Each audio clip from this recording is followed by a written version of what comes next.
हाँ, की माँ की आँख।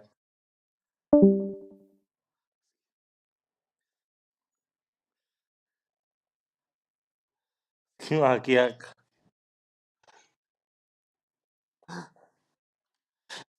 अबे उसका हाँ, अबे मैं ये बोल रहा हूँ ये यूट्यूब का अपन ऑडियो कैसे बंद करते हैं? यूट्यूब का। हाँ, तो फ़ोन से कैसे बंद करते हैं? ये बात है ना। अबे इसका होता है अपना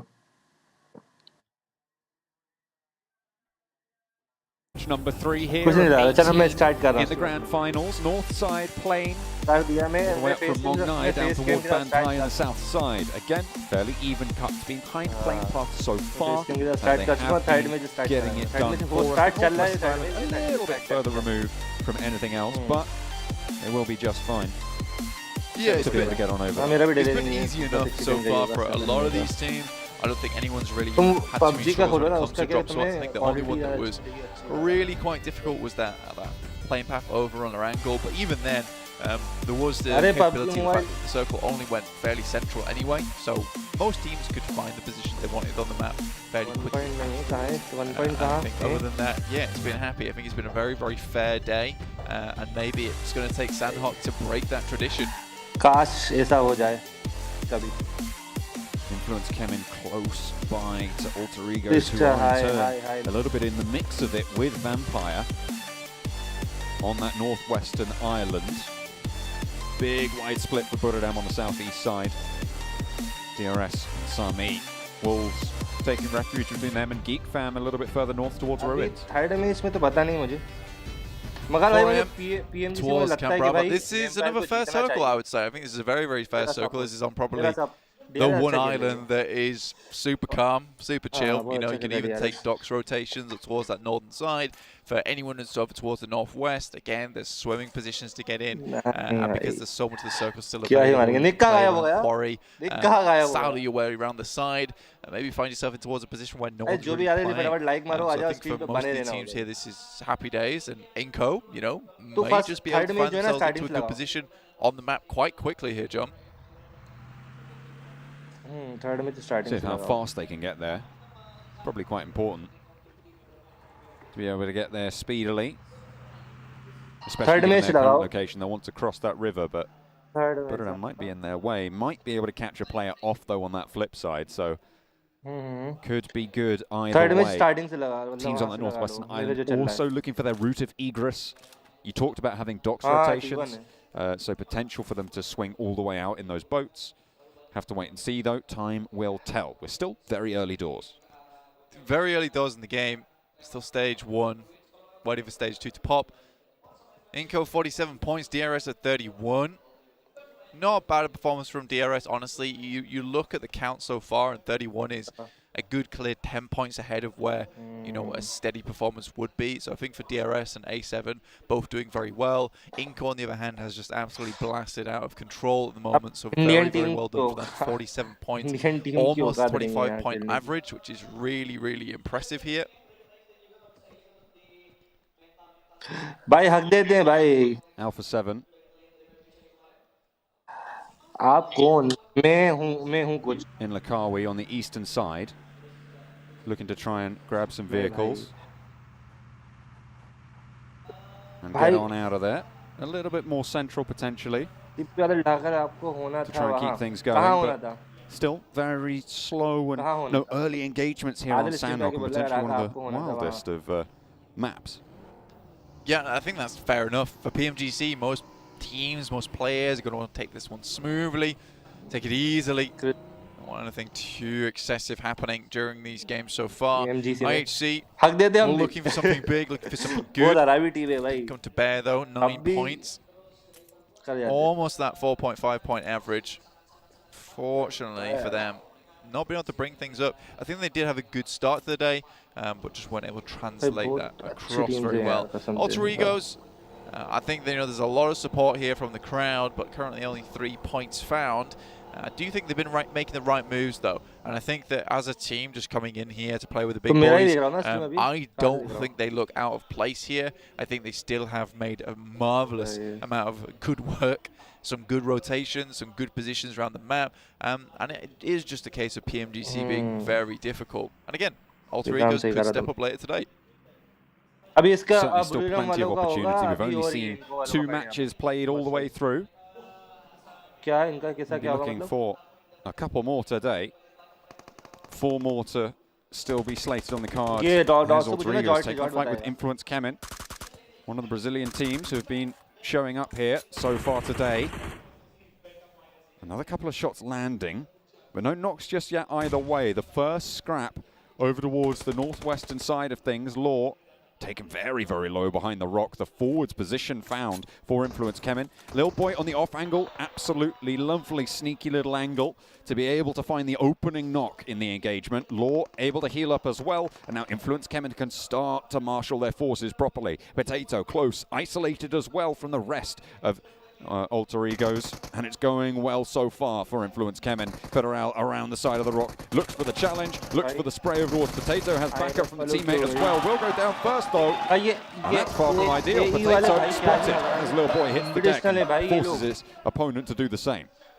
Alter Egos, unfortunately, come to bear against a very, very difficult team to play against. Influence Kemin, I think they've been making some very intelligent moves, and the right moves as well, and I think it's only a matter of time before we see Influence Kemin towards that top side with a bunch of points found on a game. Chicken dinner almost certainly during this tournament. Looking at some of these rotations though, Vampire Esports heading over towards Tab Mock. T2K already found their way towards Camp Bravo. 4AM though, I think that Max is 100% right in the sense that, you know, they really did leverage a very good position over Miramar to get themselves a lot of points in terms of eliminations. I think if they can play out that similar kind of thing, it just kind of shows how good they are in the lobby, how fantastic they have been in terms of hitting those shots, taking teams to task. Beautiful shots there, spray down from Squash. They'll be able to open up on towards Buradam. Vitali though did get taken down in the meantime. Certainly a powerful player in that previous Miramar game. Looking to try and keep themselves alive, keep themselves going on the south side. Reposition comes through. Nanobet picks Vitali back up, and they're up to 4 once more. Again, this was going to be the typical rotation we talked about earlier. The docks rotation for Inco, they made it fairly quickly. This time not opting to go towards the central position of the map, instead taking their time with it, heading towards docks, try and remove Buradam. I don't think they're afraid to take these fights anymore. Currently, they do have some players in position to take shots, but this is going to be a difficult play for both these teams going forward. And again, with this circle that heads further towards the east, Buradam and Inco both have some strong positions to enter. A lot of those central teams, Inco, still with their sights set on My Name P. On foot, spotted out by Squash, but given the angles, just sneaking away from him, finally able to open up the cannons.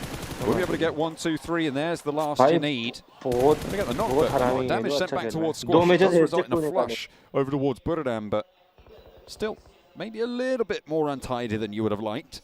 For the side of Inco, they will maintain their lead at the top by quite the significant margin. Yeah, not a problem for them. Buradam gets away though up towards 4AM. We know how good 4AM can be when it comes to holding out teams. That's what we talked about earlier. Alpha 7 with a central spot, maybe looking to find themselves a win here. Brazil really looking on fire today on day 1 of the PMGC 2022 Grand Finals. Really nice to see. And again, I've been saying it the entire year, I think this is the year where we start to see a lot of regions no longer becoming just dead weights in the water. We see so many different teams, so many different players all performing really well now. Except for North America. Well, don't say that, that's me.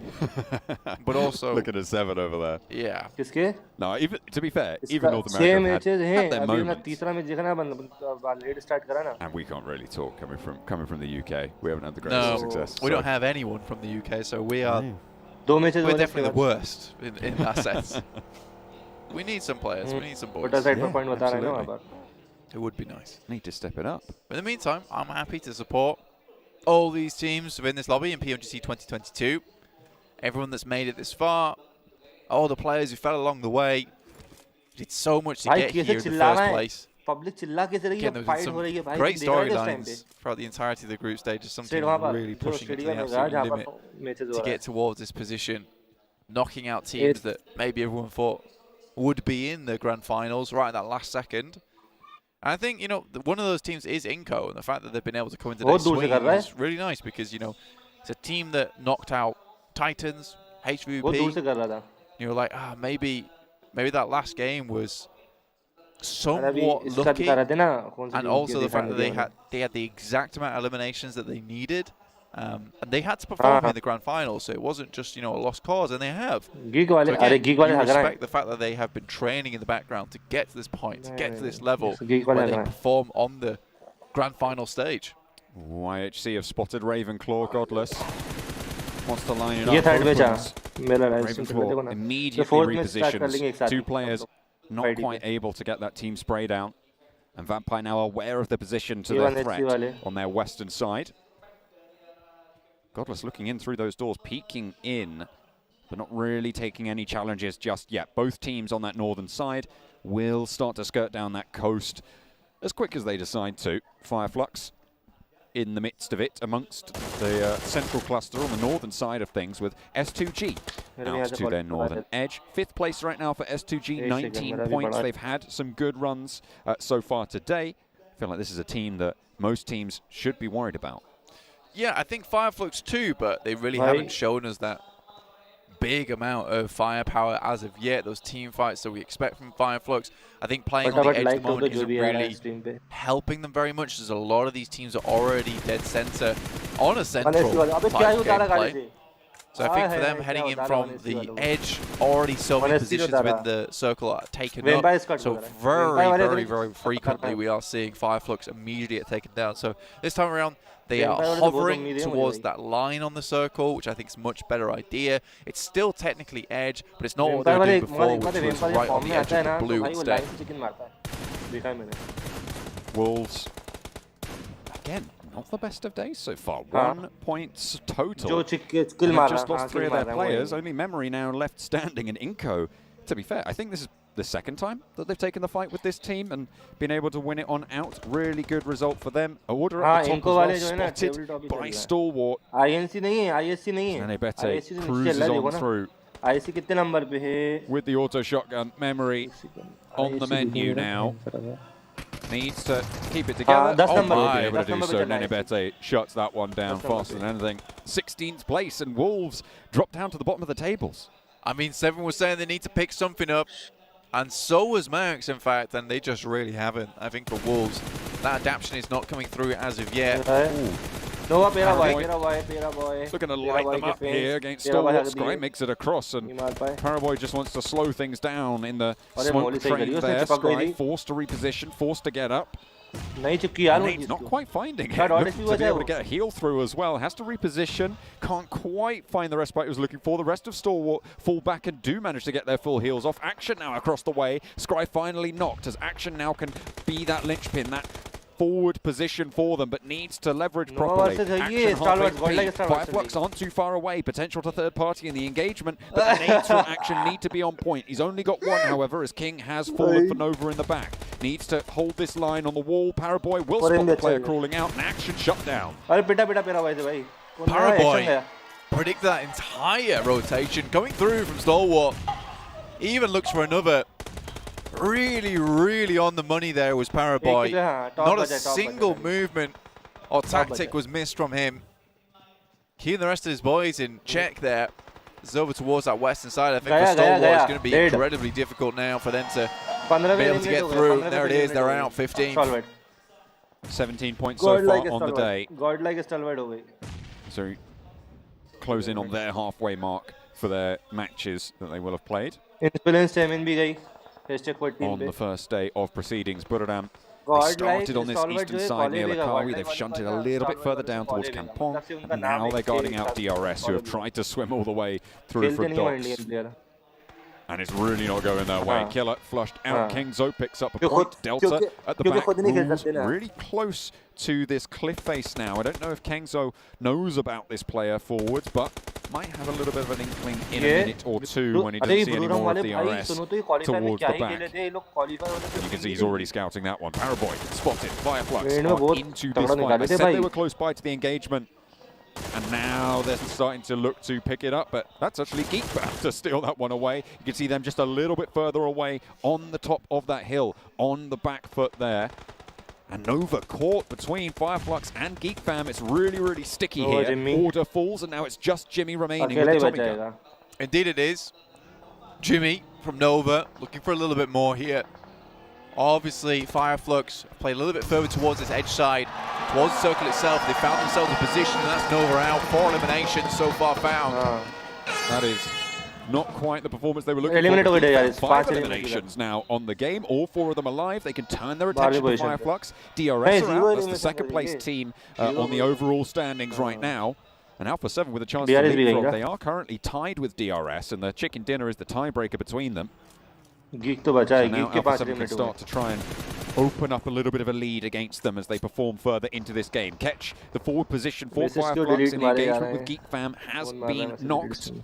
And Solus, in the meantime, by Yuhai, spotted out and dispatched. Solke, another casualty now in the engagement as Alpha 7 Alpha 7 looking really good on this match to take some big numbers home for themselves. 2 eliminations so far. S2G above them. This is the difficulty, though. This is a strong team from Turkey looking to leapfrog, take over this position. Inco biding their time down towards that southern side, and it's the east edge that looks absolutely treacherous, dangerous as anything. But at them, 4 AM, T2K, Vampire Esports and IHC still battling out for a position on this edge. Schweppes cuts down Demo as he tries to leave the beach. Will not be able to go any further as he picks up the point for it. Vampire surviving with 1 now. Just Schweppes, but the blue zone is there. T2K not having a successful cross. Schweppes may be a position that is unknown for the rest of the teams further into the circle. See if he can get a little bit further, but T2K might be on the lookout for him. Geekfam take a knock as they start to move in towards this next part of the circle, but Alpha 7's position is nigh on unassailable, Blank. Yeah, this is the walls that will just slow you down.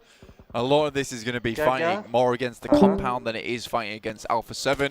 That's the difficulty. Inco, though, will send themselves directly into this engagement. Crio, Mafioso, all looking up towards that northern side. And Inco, just a quick rotate, a quick scout, get the bearings, find out what's going on. And I think right now, though, Alpha 7 is completely preoccupied with that northern side.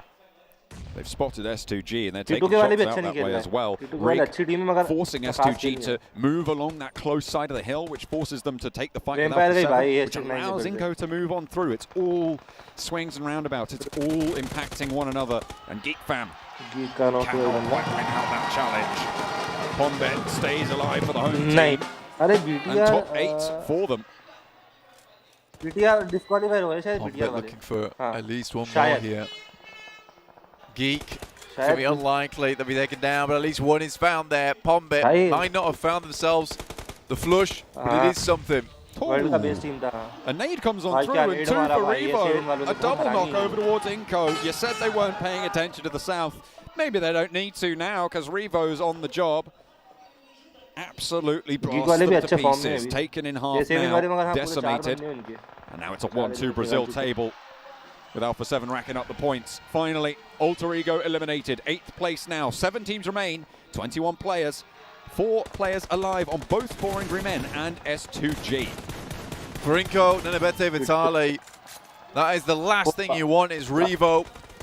When he looks so good, his nades are just completely spectacular. Very hard to take him off that kind of streak. I remember getting him the 4K grenade over in the group stage in that last chance that just sent them right straight through to the grand finals. Just looked phenomenal at the time. And again, Alpha 7 will not be leaving this compound. Geekfam, S2G, T2K, Inco, 4 AM all have a very, very difficult road ahead of them, but it all ends in Alpha 7. Geekfam with 10 eliminations so far. मुझे heal battle करते हुए नहीं दिख रहा इसके number ने इस बार शेनॉक के ना फर्स्ट टाइम ऐसा हुआ है कि भाई टूर्नामेंट में हील बैटल करते दिख रहा है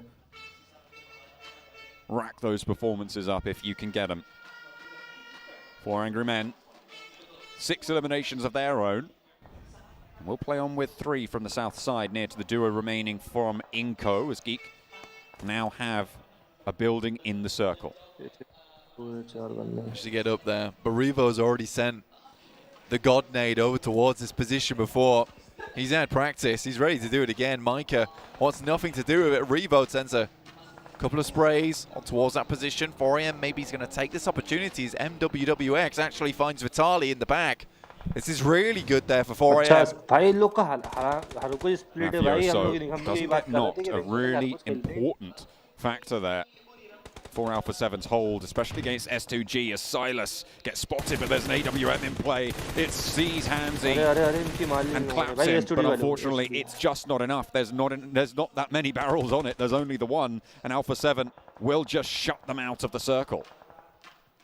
Alpha 7 not taking any chances here. They know they wanted a big game to compete with Inco, but Inco already find themselves up towards that top 6 is really still good news, and 5 eliminations found for themselves. Still going well. Alpha 7 on the other hand, 8 eliminations, 4 alive, almost certainly a chicken dinner. Getting a few more eliminations on this game would be great to send them towards that top standing. Certainly would. At the start of the game, the gap was 18 points between Alpha 7 and Inco. 3 of those points have been closed. They would need a whole heap more, but you've got to start somewhere. A nade in from Carrillo into the inside of the building, but Yuhai already repositions towards the outside. Nenebete falls, that's the last down from Inco. 6th place, 5 elims. Again, solid result. 1st, 2nd, 5th. Excellent start to their day. What a 3 games they've had. Alpha 7 lose their first player in this situation. Carrillo does get knocked now. Revo looking to go for the res as Geek Fam move in. Geek Fam, Yuhai and Micah, 49 elims total for Yuhai, 48 elims total for Micah. Over towards their particular group, which is they put up a massive 292 points together with the rest of their team. This is the dream duo that you would want together for Geek Fam to try and finish this out. With the changes that were implemented onto Sandhawk circles, the damage is too great to out-heal, which is why we've only got 3 teams remaining now in Zone 8. 4 Angry Men under pressure. Geek Fam going down as well. Alpha 7 start to ramp up for their final shout. 3rd place with 11 eliminations for the Malaysian squad. Geek Fam are doing so well in this Sandhawk game, and they definitely needed it. However, Alpha 7, the bell of the ball now. 2 players up and kicking as they flush out 1 and find another knock over towards 4 Angry Men. Just Svan left standing between them and the chicken dinner with 13 eliminations. They snap it on up, and it's a Brazilian back-to-back. That seemed absolutely easy there for them. Really well done to Alpha 7. I mean, they picked up a very strong compound. The circle kept coming over towards them. Revo was very quick to deal with the competition in Inco that came up from the south side. I said they were paying way too much attention over towards S2G, but Revo quite quickly and simply dealt with the threat from the south. And I think for Alpha 7, that from there, it was just a case of clearing out those players on each and every single side. Obviously, this is a team that's extremely serious. This is what they expect to put up. This is what the kind of numbers that they want to see during these games. And I think for them, this should see them now in 1st place, just about. With Inco maybe still holding on to it with that result they had. But again, we'll find out over on the desk later. It will be very close, actually. I think the points will be fairly similar. I don't think there was an 18-point differential between those 2 teams, but it is still going to be a nice little chunk taken out of it. Either way, we will see that Brazilian 1-2 position on those tables, which the region is going to be extremely happy about. The only way I think Alpha 7 weren't going to win that is if Inco somehow decided, you know what, we're just going to go all the way in right now. Yeah. No more turkey shenanigans. No. No more shaming you. Tell that to S2G. Well, I know, because these guys are looking for a little bit more right now. Sat there, it's going to be Geek Fam going to be dropping out early as well. Once or twice, but there could be a little bit of argy-bargy as Store are out over it as well. Again, very similar playing path to the start of the day, as you're saying. fair few teams heading down towards Sosnovka. This could be a bit of a difficulty, John. You already mentioned this. I think that, you know, if they can take two sides of Sosnovka, is absolutely fine. It looks like Geekfam and Vampire obviously heading towards Primos. That's their usual spot. Stalwart down towards Novo. Very typical spot there for Stalwart. Very happy to move either over the western bridge or over the eastern bridge. This works out very, very nicely for them. Fair few times. And IHC, who had, well, looked pretty good at the start of the day, honestly. They looked fairly clean with it, but then they started to fall off a little bit, you know? It's really only been a soak in the rain since then.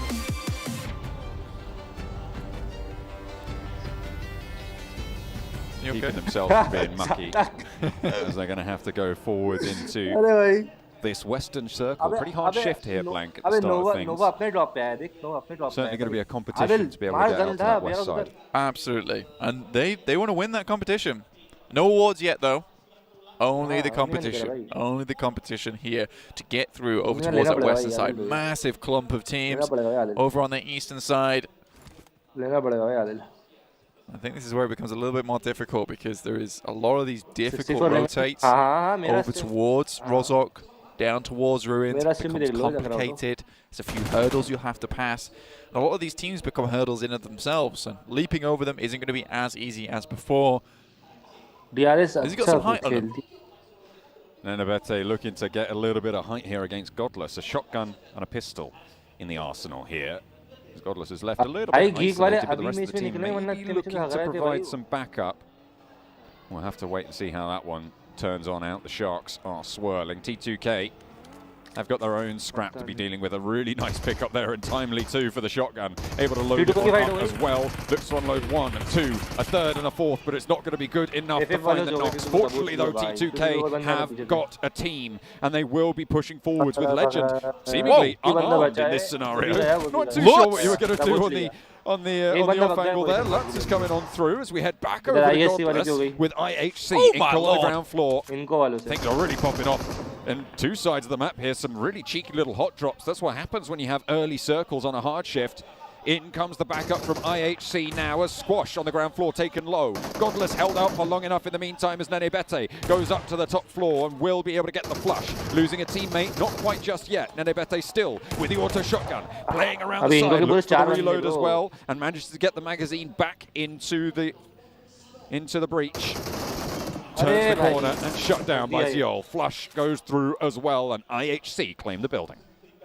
Squash left, down and low. IHC looking for a little bit more.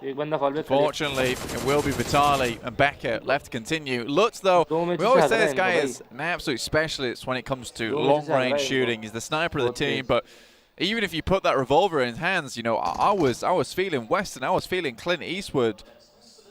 The hay bale started to just pass through. He was blasting. It was very fun to watch. I enjoyed that. Don't often see someone be effective with the revolver. He put his little tan cap on. Jumped off the horse. His spurs jingling as he took down the players over on T2K. This buggy ain't big enough for the both of us. This vehicle definitely isn't. That's for sure. Now Fireflux kind of have to just send away. Soulless. Very low. Turkey on turkey action here. I mean, I had that at Christmas, but we're having it here over at PMGC 2. I only had a chicken. Really? Yeah. Well, I mean, to be fair, only 4 chickens by Christmas. Shame. Shame. It only had to feed 4. Shame. There's no point in having a turkey. Shame. Unless you have to feed more people. I was actually saying, you know, why don't we just have a chicken this year? But then I thought to myself, you know, I would like to eat turkey for 3 weeks, yeah. Yeah, I made curry sandwich. That's pretty good. 2 chicken dinners. Oh. Yeah. Out of turkey. Well, no. How'd you do that? No. That's, wow. I'm thinking about punching. I took 1 turkey. I took 1 turkey. I got 2 chickens. That's how it works, right? You just put 2 chickens together and you get a turkey. Yeah, absolutely. 3 chickens together and you get a turkey. 3 chickens together, you get a turkey. But yeah, so that was good. It was good times. I mean, I was meant to go see my parents, you see, but that didn't happen. So then I was like, well, I've got a lot of turkey left. I'm gonna go for round 2. Turkey. Yeah. Anyway, back to the game. No more turkey shenanigans. वही बोल रहा हूँ मैं. No more shaming you. Tell that to S2G. Well, I know, because these guys are looking for a little bit more right now. I think for S2G, it's gone quite well this game so far. Good amount of work done. I think that they're keeping up pace. You know, it's this top 5 that we're kind of looking at, but almost sneaking in there in 6th place, 27 points. That's good. That's great news. Geek also. I think we looked at this team and we're like, oh, well, they're not performing amazingly. Not performing super powerfully. However, if you look at them, 23 points in 7th place is pretty good. Chelsea. Indian teams भाई shut इतनी down there, खतरनाक game करती हैं ना कोई ये नहीं hold taken apart. भाई IHC जोन के have बाहर been बैठी pretty रहेंगी brutal भाई so far in this game. They managed to pull one off of I think they got one of Inco, maybe a couple more actually by the looks of their elimination tally there. Inco down to 1 player, picking off another गाड़ी की दिक्कत बहुत है वहाँ पर S2G just then. T2K have suffered, but I think they're in a different area entirely. कितने That's over निकालेंगे on the भाई northern side तीन with से ज़्यादा just नहीं Rick निकलती remaining in Saverny. They'll have to move down south further. Alpha 7 now her in बंदा the नहीं एक ही lead with एक टीम पूरा 58 तीन points निकाल देते हो total. Just the one ahead of Inco, but with 4 players alive, their potential in this game is going to be a lot higher moving forwards. Alpha 7 currently moving on the eastern side, just north of farm, redistributing, grabbing a new vehicle. Doesn't have the fuel to get all the way to where he wants to go on this time around. DRS ahead of Alpha 7, and a little bit further to the south, they'll be playing closer to the coastline as they go for that central area. George तो मेरे stream देखा Absolutely. I think it's going to be a little bit tough. Again, going through DRS. तूने कुछ notice नहीं करा As well as guys from Stalwart. That is not an easy crossing, is it, John? Honestly. It's not. These two teams proven themselves. DRS fallen off a little bit. No L plus ratio as of yet. So we're kind of even right now. I think they're still winning. Still looking good. 4th place. It's a 1-to-1 right now. I do think that 4am is kind of like a surprise pick, but Maxman. आ गया Maxman. Nikki favourite team आ गई Maximan. Right. Maximu. He always trusted in the 4am. He did. I respected that. I liked that from him. Respectable. You know, he knew that this is going to be the comeback from this team. Smart. And again, we were talking about at the beginning of the day, it was a shame not to see them in 2021 because they did so well in 2020. Right? 2022, 4am is back. And I'm happy to see it. 3rd place. Though Inco and A7 would not have, well, actually, A7, yes. Inco probably further down for me, honestly. And I think that, you know, the current performance of 56 is kind of ridiculous. Again, only 1 player remaining now. So potentially falling off the leaderboard just a little bit, but it's going to be difficult for some teams beneath them to catch up towards that 56. Circle back to the mainland, keeps the land on in, so we're not going to have a weird crunch on proceedings. Not just yet. Geek Fam on 4 alive. Still early doors on the game. 56 players remaining. 2 teams, though, down to 1 player, which is quite significant. Those hot drops really punishing so far into the game. Central locations, again, occupied by Wolves, by Nova as well. And ये wall जो है ना wall wolf करके ये भी special invite पे आई है भाई ये I think for Alter Ego currently 4 points so far. It's not amazing, but again, you look at Alter Ego, you look at 5 looks, again, 2 very good teams. And I think that with 4 points, it's not really indicative of where they can go, where they've come from. I still think there's good potential, good chance these teams to really step things back up again. Alpha 7, however, 58 points and looking to streak out further now. It's great news. I think this is, again, they're a momentum-based team with 3 matches still left to go, John. This could be easily A7 finishing the day on 100 points. If they can keep it going. That is that question, though, because if you're a momentum team, it kind of bites both ways, right? Because, sure, when you get going, it's great. Inco go down. It's good news for them for opening a lead. But if you struggle to gain that momentum back when you lose it, that is equally just as punishing. Absolutely. I think there's I think right now, on that momentum point, I think Alpha 7 will continue like this for the rest of the day. Or at least get some decent, consistent points. If they can push that 100-point mark, that would be ideal, because that's really what you want to do with this momentum right now. You want to take that velocity and send it straight towards those high placements, because if tomorrow, like you say, John, we do have that fall from grades for Alpha 7, they need that big buffer. That is what you have to consider when you're a momentum team. But I think for Alpha 7, at a grand final, it's going to be really hard to take that away from them coming into day 2. Influence Kemen moving to the compound south of Everest. Firefox have a challenge of their own, and it's IHC who have been fairly punishing to the teams they've come across so far. 4 eliminations this game. Solk forwards, position against Demo, burns the ridgeline away and forces him to the right. Nades pouring in from Ketch as well to really do the damage, and Demo does dive down into the ditch. Alex sailing on past, can't really do too much about it. Ziol into the building, Solus ready with the nade, looking to cook it up. Drops it down low and actually into the gap between the buildings to stop any sort of push. Alex on through as well, forces Solus out the back, who's cooking a nade himself, wants to post that one back in through the window. DBS around the corner, does so much work and finds a second as well. Oh, through the window, Solus claims it. Excellent hold. 6 elims now. All we're talking about saying that Fireflux could easily bring this one back around right now. With that kind of position, over towards the northwest side and an easy enough rotate downwards. Fireflux has a good chance now. Wolves versus Alter Egos though, picking them apart slowly but surely, and 4AM also getting involved on the action. Really unfortunate for Alter Ego. They had a very nice central spot, now down to just 2 players. IHC were on for a decent game there as well, but they did fall to Fireflux. Not good. IHC kinda needed that one to keep themselves in the conversation. Inside of the DaHaKa compounds, Nova find themselves a nice little stronghold on the south side of the next circle, but they are close to Stalwart, close to Buradam as well. You've got Alpha 7 on their northern side. Slap bang in the center, it's the remaining duo from Alter Egos, but as I said, they are a duo. They are only 2 remaining. With the Wolves close by, I'm sure they're going to fear the moon as it comes to wax. Stalwart down towards their south side. Nova also in that position. Now look at Nova. Defending champions right now, 13 points, 12th place.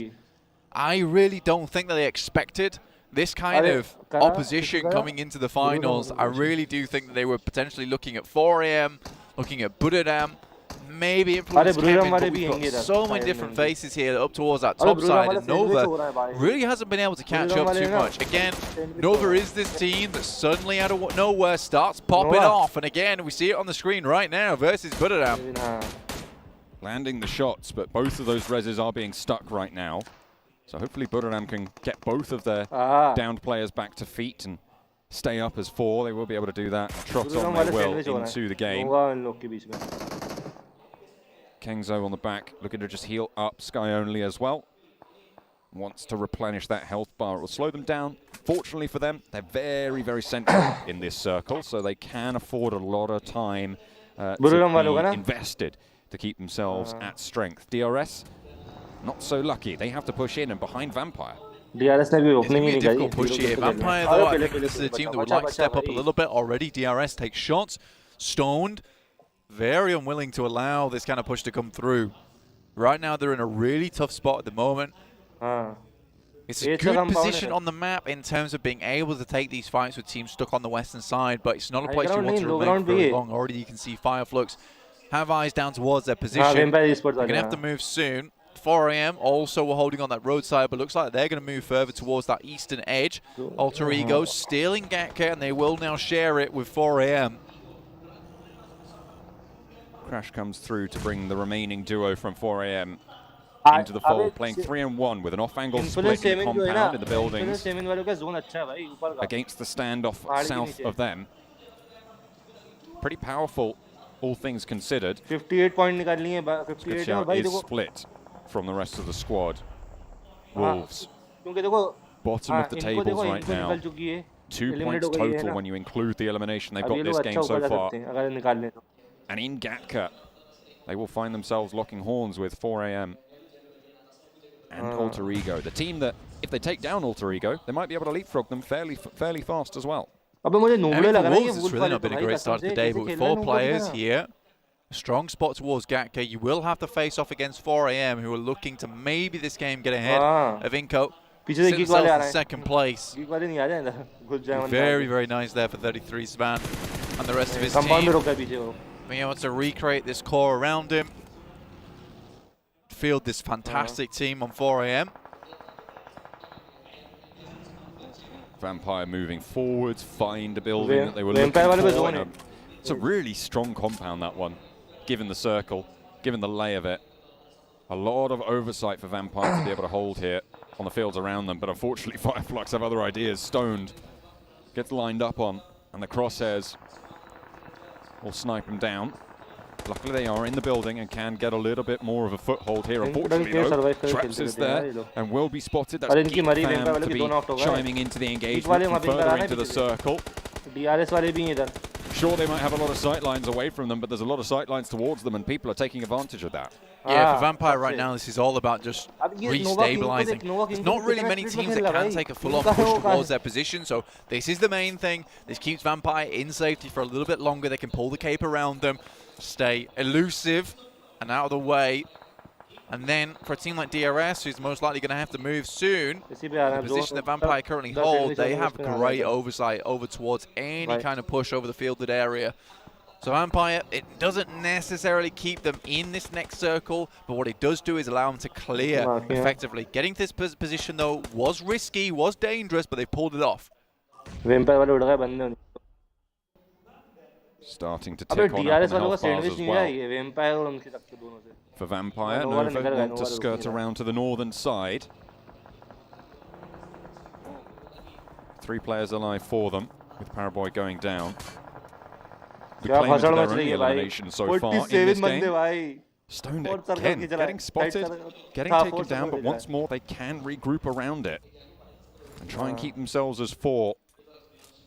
Team from Thailand wants to stay alive as long as possible. 11th place right now. Their countrymen, Buradam, 6th place overall, currently with a lead of 12 points over their counterparts.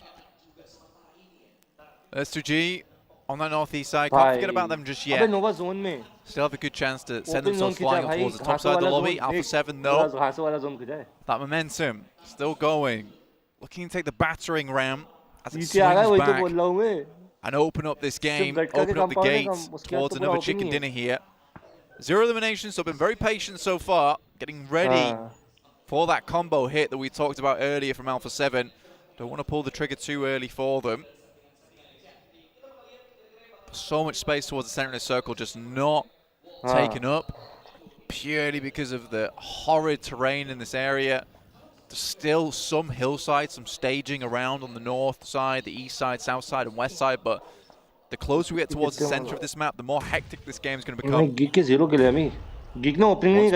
inside that circle, it will become a lot more playable, but as long as people are on the outside, as you said, with those high positions, it's going to be really, really tricky. Speaking of outside positions, DRS, they've been behind Vampire for so long. Important.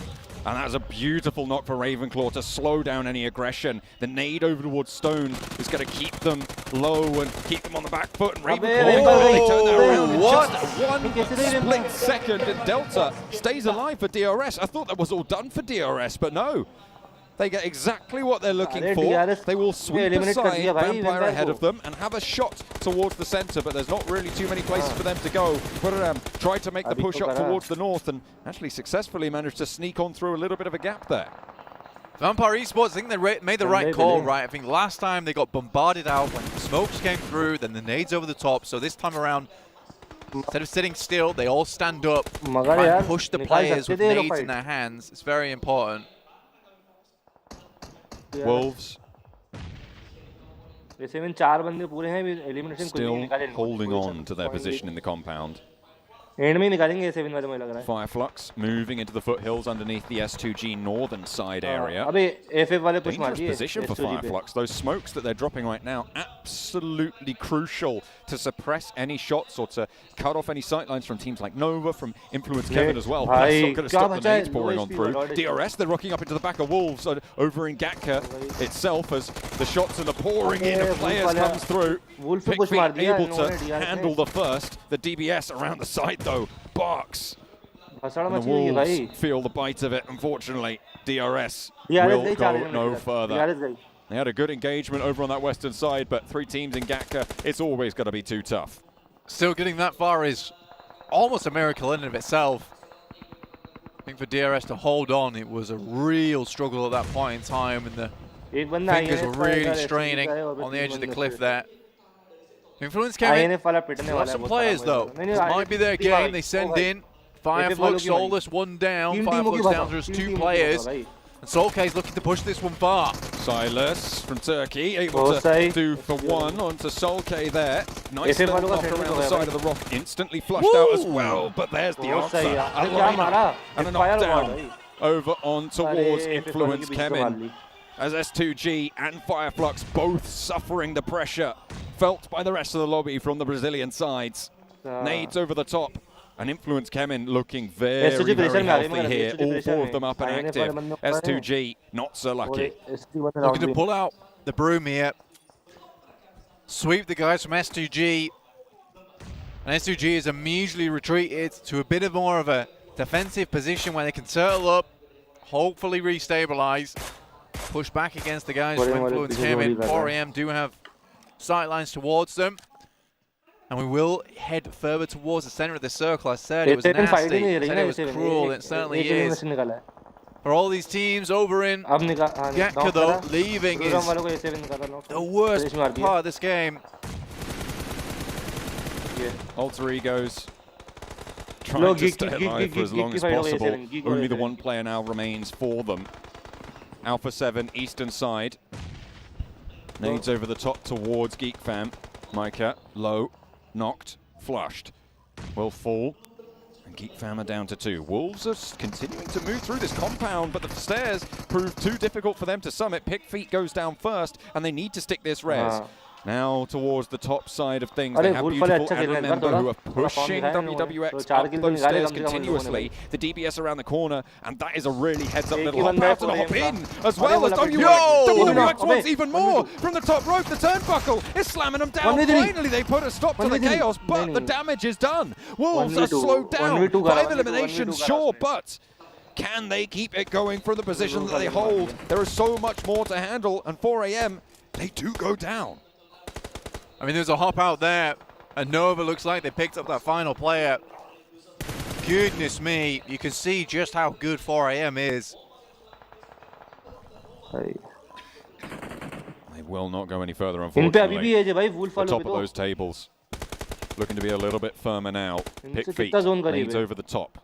Out into the fields, potentially over towards Geek Fam. Alpha 7, 4 players alive, looking very healthy. On the southeast side, they are in a prime position for this next circle. But Stalwart not the easiest to deal with, unfortunately for them. Order picks up 1. King with the Bison as well over onto Pick Feet. King does get shot down towards them as well. Jimmy and Order now the last 2 for Nova, but they are slowing the Wolves down enough to make this exit hard. Really, really tough indeed for the Wolves. Order with the AKM iron sights. Losing shots from the grass. There's really one only important fight here between Alpha 7 and Stalwart. The 2 remaining 4-player teams.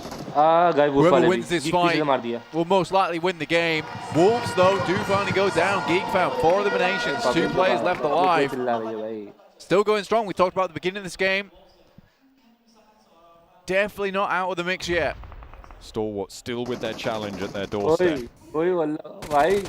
Shots over towards Mythic behind the ridgeline from Action, but not really getting too much more than that. Repositions coming through from Alpha 7. A lot of damage done actually to the health bars here, and there's the off angle, a third party, and an 8 over the top from top is going to slam down straight onto Mythic. An answer from Mafioso. The Molotov slows any aggression to move across the way. Mafioso wants to suppress the back as well. He's dealing with threats on 2 fronts now as Alpha 7 can influence this fight, but Influence Kemin have their own say in things. As Little Boy makes it tough.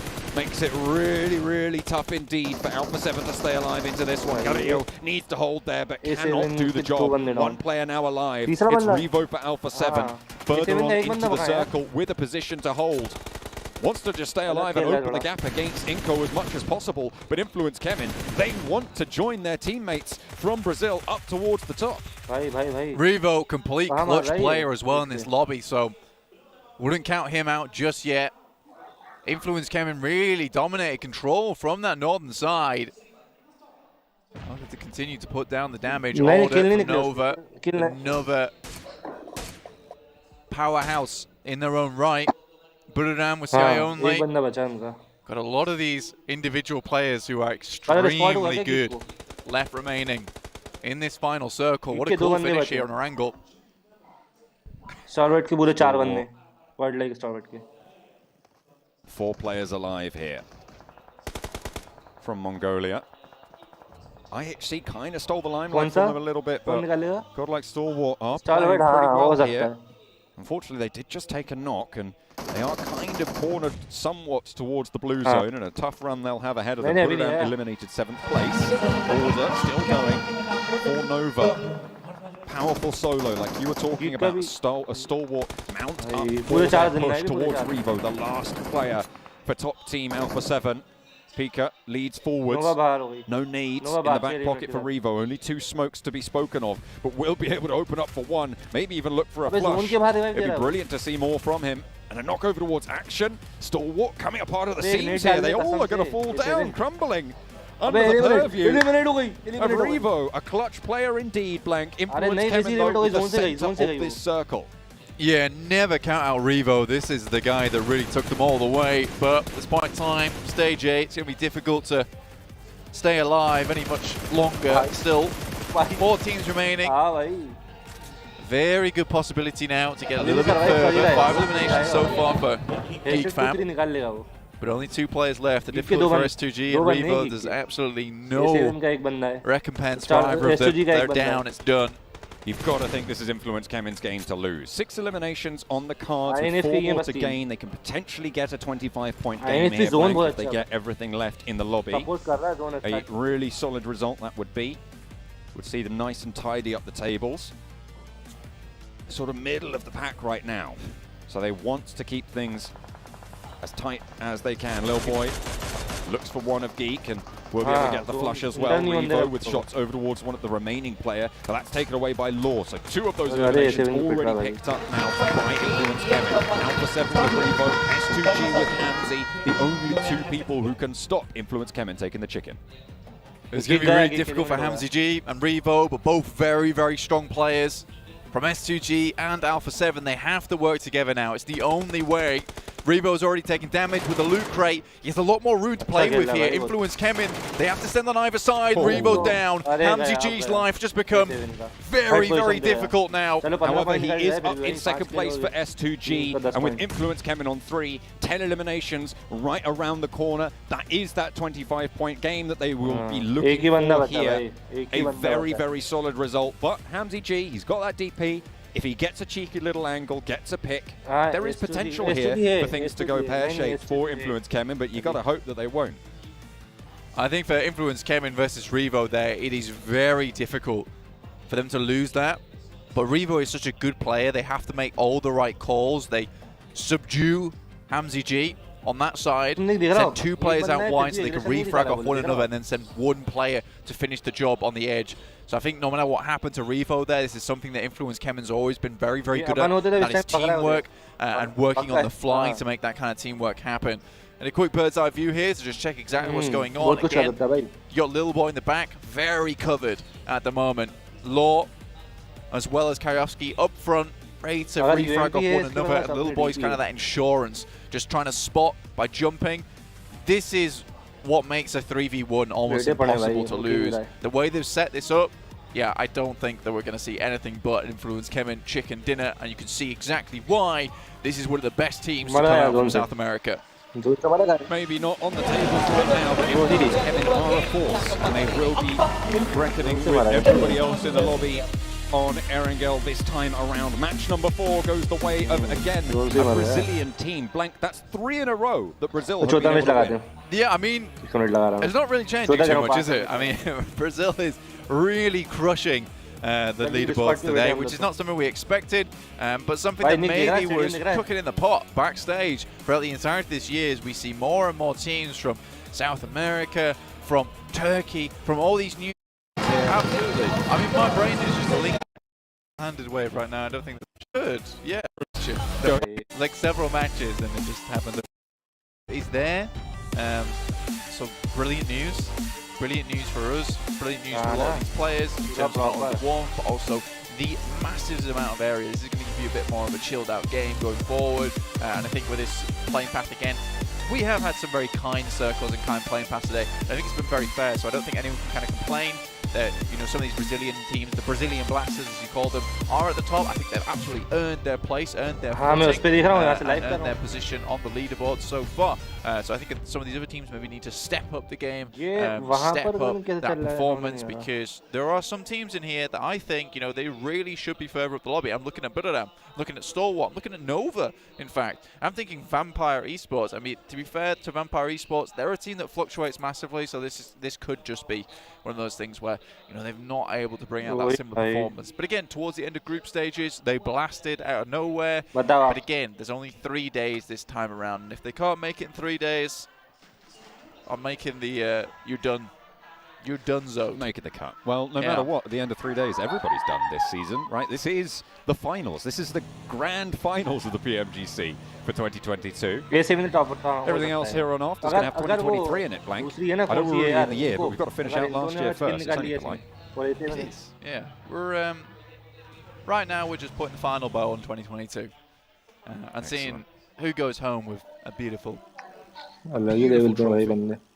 The team that qualified to the finals with the highest points total from the group stage. Buradam.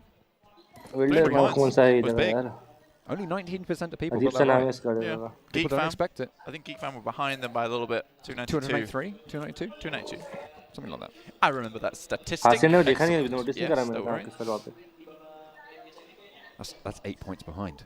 It's pretty close though. So pretty that was golden medal yellow, I believe, in the third group to play. I do think group yellow was I think red and green were I wouldn't say equally difficult. I'd say green was a little bit more difficult, but I don't think it was the group of death as people kind of made it out to be.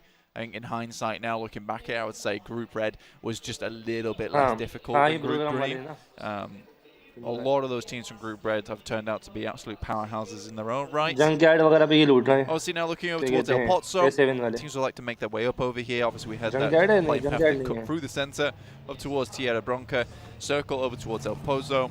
Great fields, like all the positions, but realistically right now people just aren't taking up these positions early on. Ladriera could be a spot you want to take, but with it being so south down towards this side of the circle, maybe not really on your radar just yet. These positions out in the northwest, they are strong, but you said, as you said, people aren't taking them early with the plane path as it was. It cut a little bit to the east side and the south edge of it, so they are just big chilling over on that southeast side of the map in general.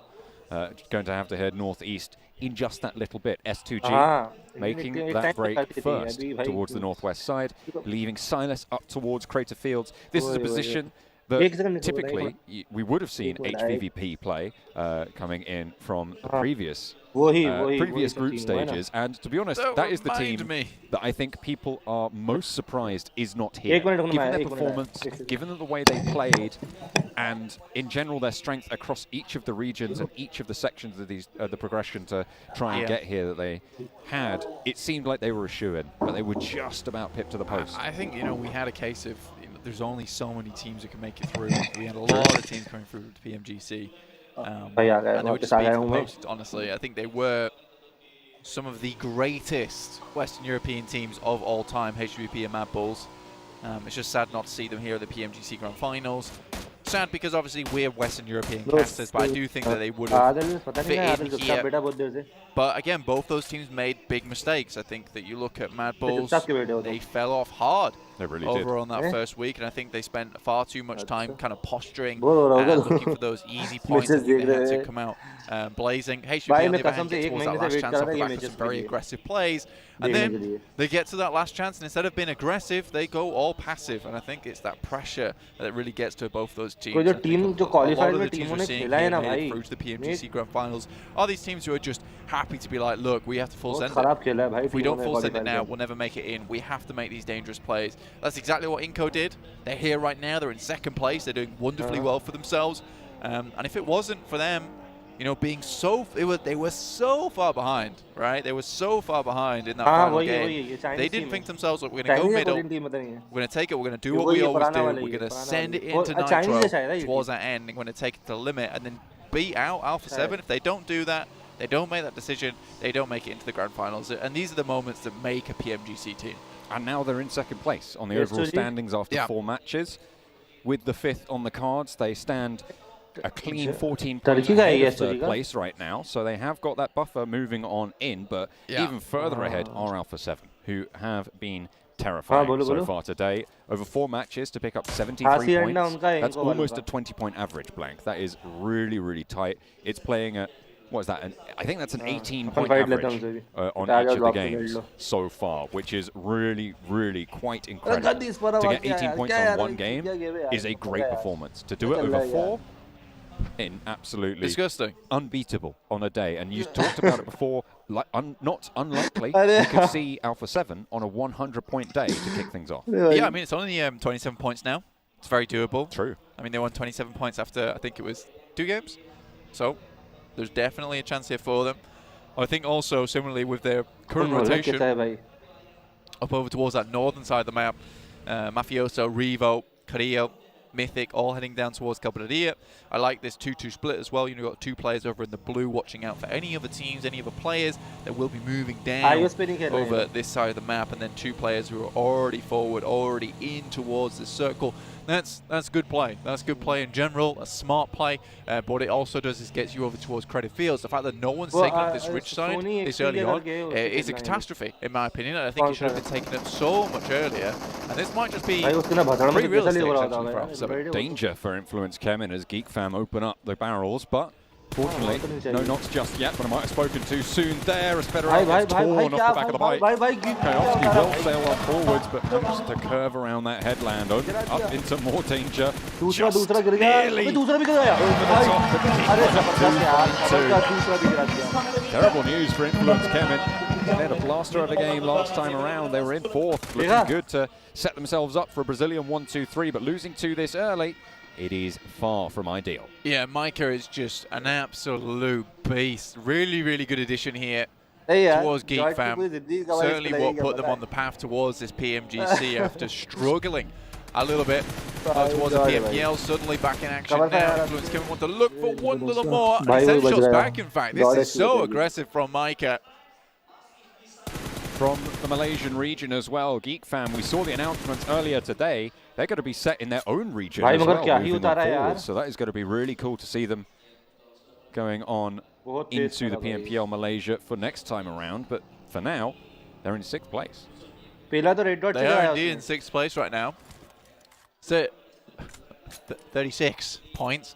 That's 2 eliminations off the back of that really nice spray down. Does not happen often. Fortunately, it's those bikes that kind of have a little bit of a squiffy hitbox. Makes it just a little bit easier, but not as easy as Micah makes it look, honestly. Try to do that in game and I'll tell you people fail 9.9 times out of 10. It is quite the difficult proposition to actually field during especially an e-sport competition, one of this high value. Goodness me, S2G, I mean, they were 14 points behind Inco, but they've already taken 2 of the Inco players down. Squash under pressure, and they're trying to get away from it as well. And 3 eliminations found for pretty much Silas in that scenario. Excellent knocks coming on through for the S2G squad. 4 angry men close by in the foothills here. Nenebete managing to stay alive for Inco. I say that. A7 ने last बंदा मार दिया लो इनको का. Chance now to leapfrog if they can keep it going. Geek Fam do lose 1 to Stalwart. 3 players now staying alive for Geek इनको Fam. फिर से eliminate. भाई क्या on the northeastern side. Buram going to skirt around this engagement to the south edge of it. They're probably going to be coming into conflict with Nova and maybe even T2K in the next couple of minutes. Nova looking to put us on some points this game. 23 so far. It's not ideal. Again, that 40-point margin seems to be where you really want to be at the end of the day. Alpha 7, though, really on track right now to send themselves blistering towards a really strong position within this tournament. Remember, 2 days to go, though. Anything can happen over those 2 days, but I think realistically, by the time we get to match 6, some of these teams would like to see themselves towards 60 points. I think that's where we're going to see the majority of these top 5 teams. King 1 for 1 as Jimmy trades him off.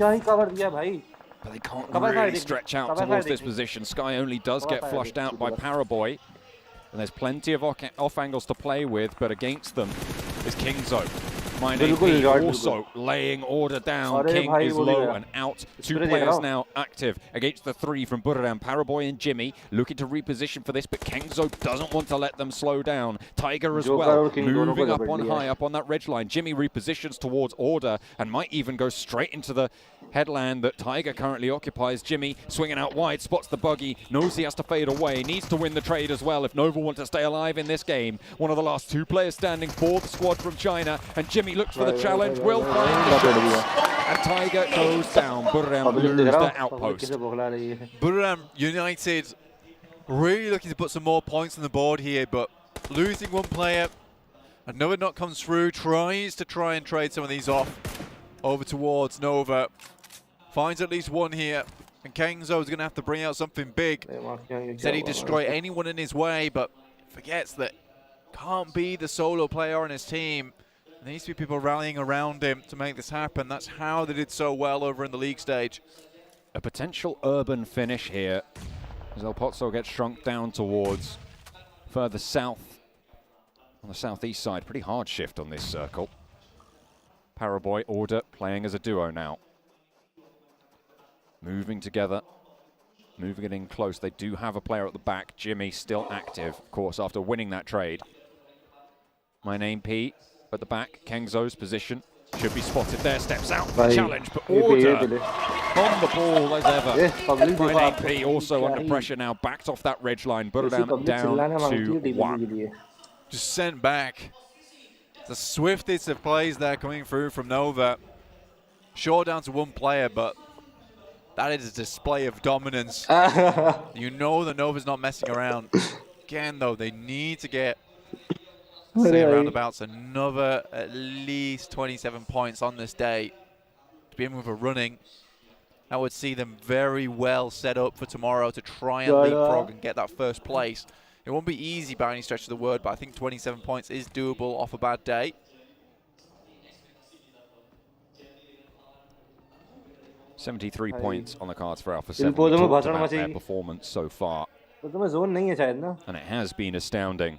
They're on the north side, and if it goes more close or more into El Pozo than it currently is already, they might have a tough time getting into that settlement. However, on that north side, the Wolves have not been powerful at all so far in this lobby. Currently sat in 15th place, 7 points total. Only trumped on the poor performances, to be honest, by Alter Ego.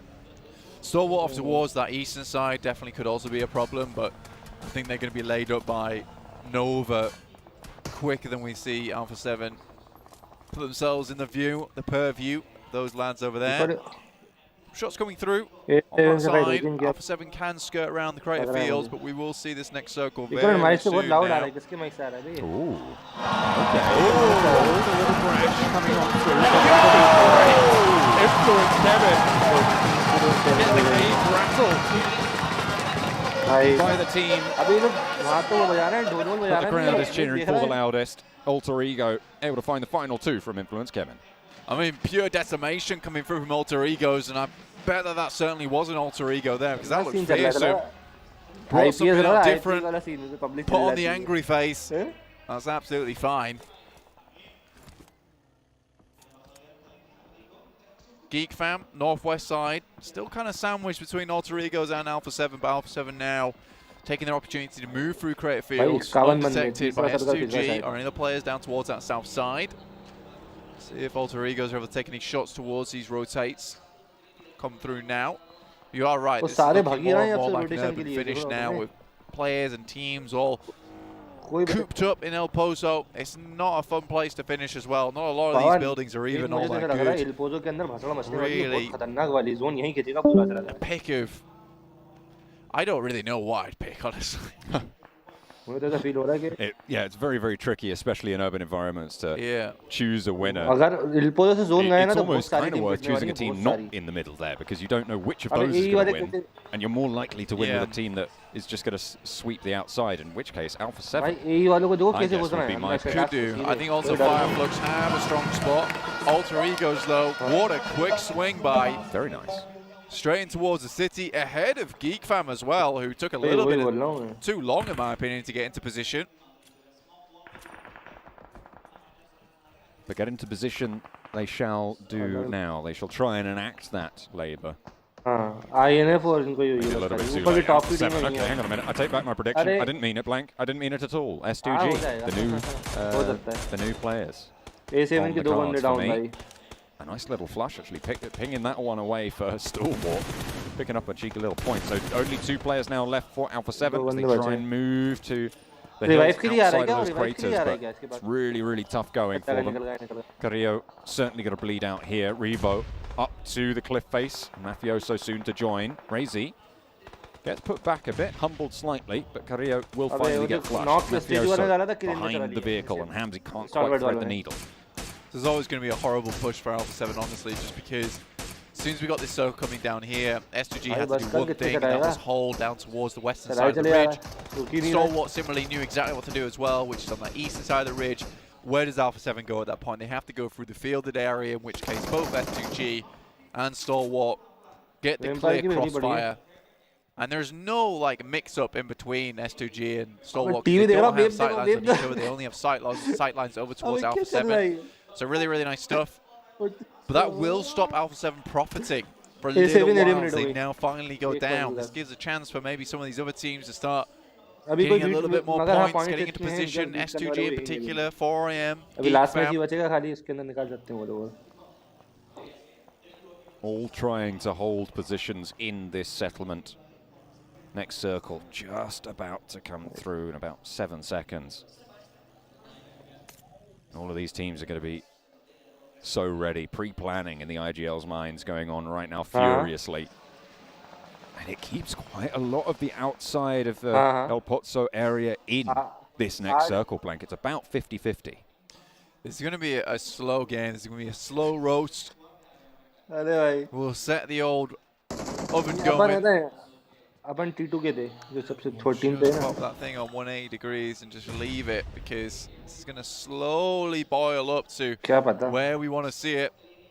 और show off नहीं करना है बस. Explode over, because at नजरें भी this लगती point हैं in बहुत time खराब most मैंने teams देखा are है. going to sit pretty, maybe try and find themselves a bit of a better position. Nice shots over towards 4 AM from IHC. Limit the amount of players that still get in. Very unfortunate as well with that just being demo. A great spot taken up from IHC. Issue is, he's really only found one. This nade has to be pretty effective so that he can regroup with the rest of his team. He's already started to cook. Ching Chen, oh, just about escapes that one narrowly. A smoke being thrown underarm there to try and cover a little bit more progression. The nade blasts right in the air over the top of it. IHC really wanting to hold out 4 Angry Men here. 4 Angry Men, 5th place right now. Could challenge S2G. Looking good to overtake Influence Kemin. And how's this for a turn of events, Blank? All 3 Brazilian teams out. I mean, this is where the train derails. Can they lay the track in front of them fast enough? And it seems that the energy's run out. The blisters on the fingers are just a little bit too much. And again, that profit no longer there.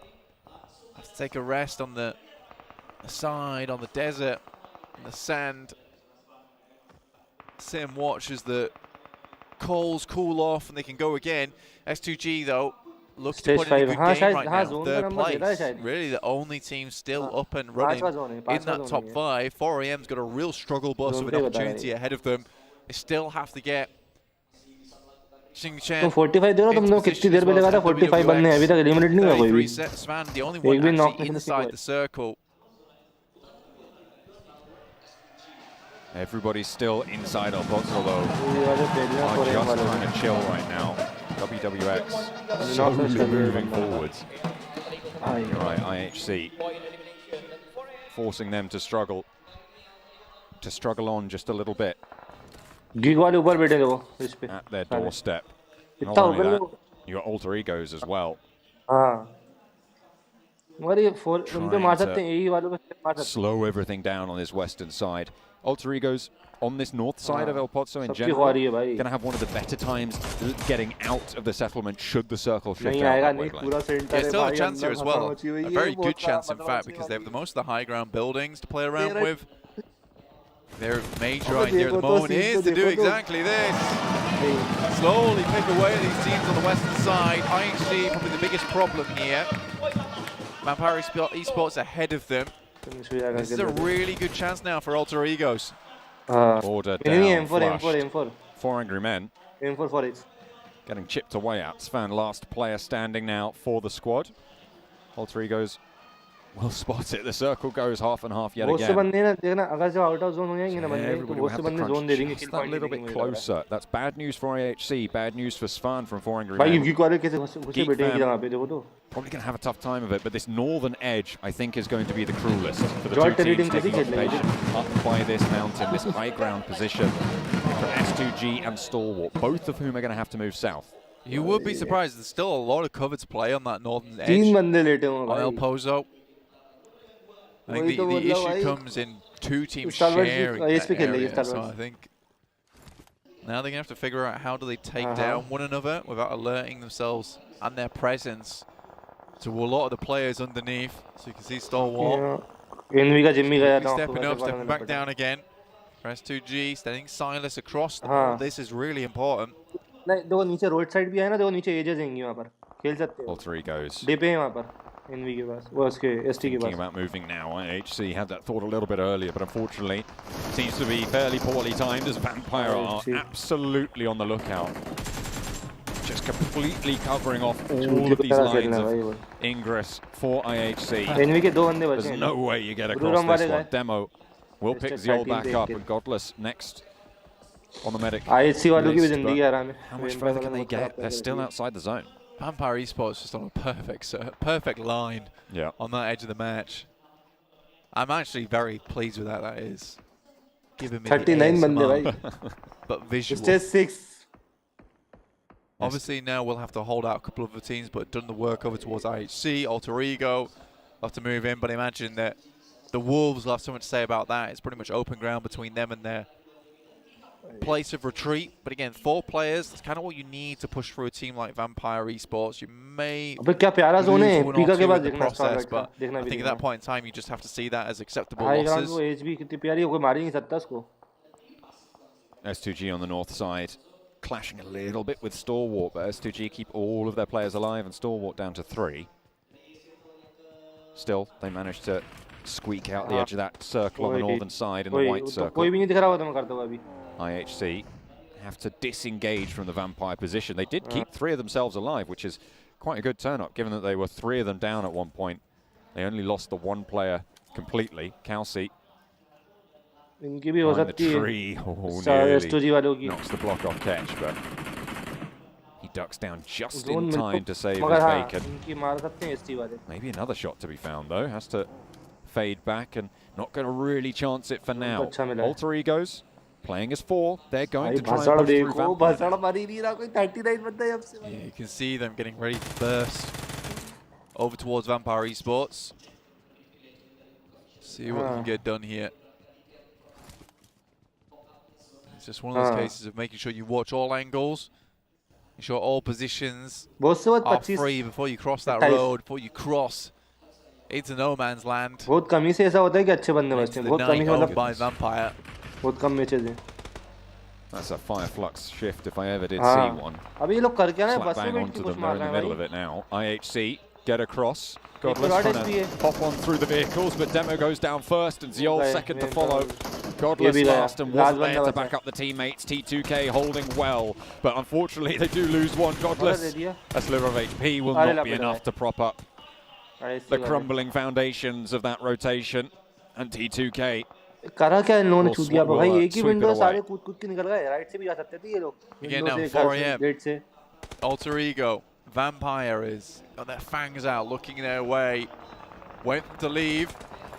It's all popping off in this northern edge, John.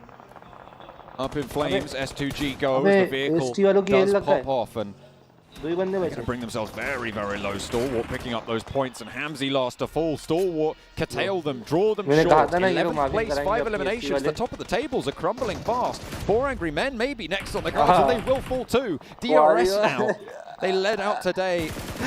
with a really well executed chicken dinner, and now they have a chance to see themselves back towards the top of the table. Schweppes is absolutely dominating Alter Egos in the meantime, and this push seems doomed, and it will fall finally with the last player to go. The western side, Vampire property. Sad funeral dirge behind us there. Back out on the drums for Alter Ego. Here in Indo. Now Vampire Esports looking to move forward. Geek Fam above them. Still a couple of players, 2 to be precise. Vampire with 3. वही तो बोल रहा हूँ मैं starting में तुमसे बोला था सेंटर था उन पे वो सेंटर खींचते ही आया उन पे हमेशा. Only one team now left on the outside of the settlement of El Pozo. आप जोन के सेंटर में भी जाके बढ़े होगा फिर भी चले जाएगा कॉर्नर एक चले जाएगा. The duo that they have, Order and Paraboy. These are 2 names that strike fear into the hearts of people who come across them on the battlefields. To be honest, we've expected a little bit more from them today, but we know that they can deliver. नहीं कर सकते when pushed. पीछे इतनी team होंगी कि जो भी push मारेगा उन पे इतने मिल जाएंगे. They need to show just what they're made of here. Another shift over towards the Fireflux position, and it seems like this might be a Turkish game to lose. Absolutely, Fireflux, team that I mentioned earlier, in a really strong spot. Both on the outer edge, still in the city. It's a really easy spot to hold on to for a long, long time. A lot of accessible areas to extricate yourself from. So I think this is a very, very good spot to be playing in. T2K just about make their way into that building. Wanted to slow them down.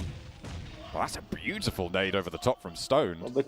No idea how he managed to find that perfectly onto the garage opening from that angle, but 3 points. Excellent stuff. Stone just a very good player. That gives great opportunity now for Vampire actually to move up, which is really important for them actually. Just garnering a bit of space. Geek Fam also looking to take advantage of that. 23 yeah, those Schweppes already down. Oh no. 2 in fact, only Stone left remaining. Vampire falling. Crumbling. Being pulled apart at the seams there.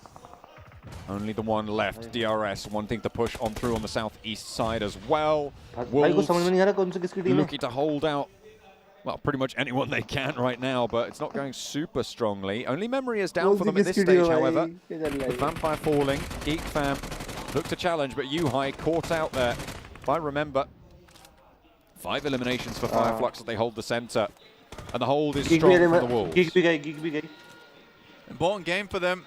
Guys really, really wanted them to hit a good game. T2K also were looking for something strong here. DRS. DRS अभी भी survive कर रही है भाई. कितनी क्या भयंकर team है यार ये. And it will close with 5 teams remaining. This is what happens in urban finishes. Blank, there's so much cover, so tightly packed that these occurrences do happen. And the utility gets burned a little bit earlier into these, which means that the nades aren't super plentiful. Makes these pushes all the harder. Zone is shunting in now. Fireflux with the opening bid. Solke finds a second onto the Wolves. DRS looking to move in closer. Nova is still in on the north side, and Paraboy has a little bit to say about it. Fireflux are just pulling all of the points out of this lobby now as DRS fall in 5th. 3 eliminations found, 10 on the cards for Fireflux. They are unstoppable so far. Paraboy and Order continue to move forward. There's smokes and cover in the way. But Fireflux are looking out. They are aware of this push. T2K in the meantime want to stop the Wolves, want to slow them down, but they cannot do anything here. Wolves up into the top 3. Wolves versus Fireflux here. They jump into the campfire, into the light of the flames. Take down the Travelers from Fireflux have come so far. They are protected, ready and waiting for Wolves this night. Paraboy down, flushed. Order last standing for Nova now. Wolves still out in the cold here. Solke does take a knock there. A nade over. Slows it down though again for the Wolves. 1 player standing for Wolves, looking for the res. Order doesn't want to go down here. 3 nades to play with, launches 1 over the top. We can just eliminate the Wolves. That's an excellent little boost to the place. Soulless out and into the outside now behind The burnt out man, and Solus looks for the challenge. Oh, quite able to stay alive because the Wolves have the off angle. They've rest with 2. Catches down and Solke's low. If they can get a pick onto Lutz, it's huge for them. Oh, a lovely little headshot through the window. Takes a lot of health off the Lutz health bar. And now they need to try and keep it all together. Remember, is up close, but he is solo now. 1 versus 3 against Fireflux. And out into the blue, they have to fall. Catch has to vault out, and he might just go down to it. They try to strafe out wide, and Fireflux just about pull it back together. What a way to close it down, but either way, it is a Fireflux position, it is a Fireflux circle, and it is a Fireflux. Seven's blessing, they take it this far. Who's looking for a bit of a win. Getting them towards that top side, good amount of eliminations. Can tell from the faces though that this win came a little late for their liking.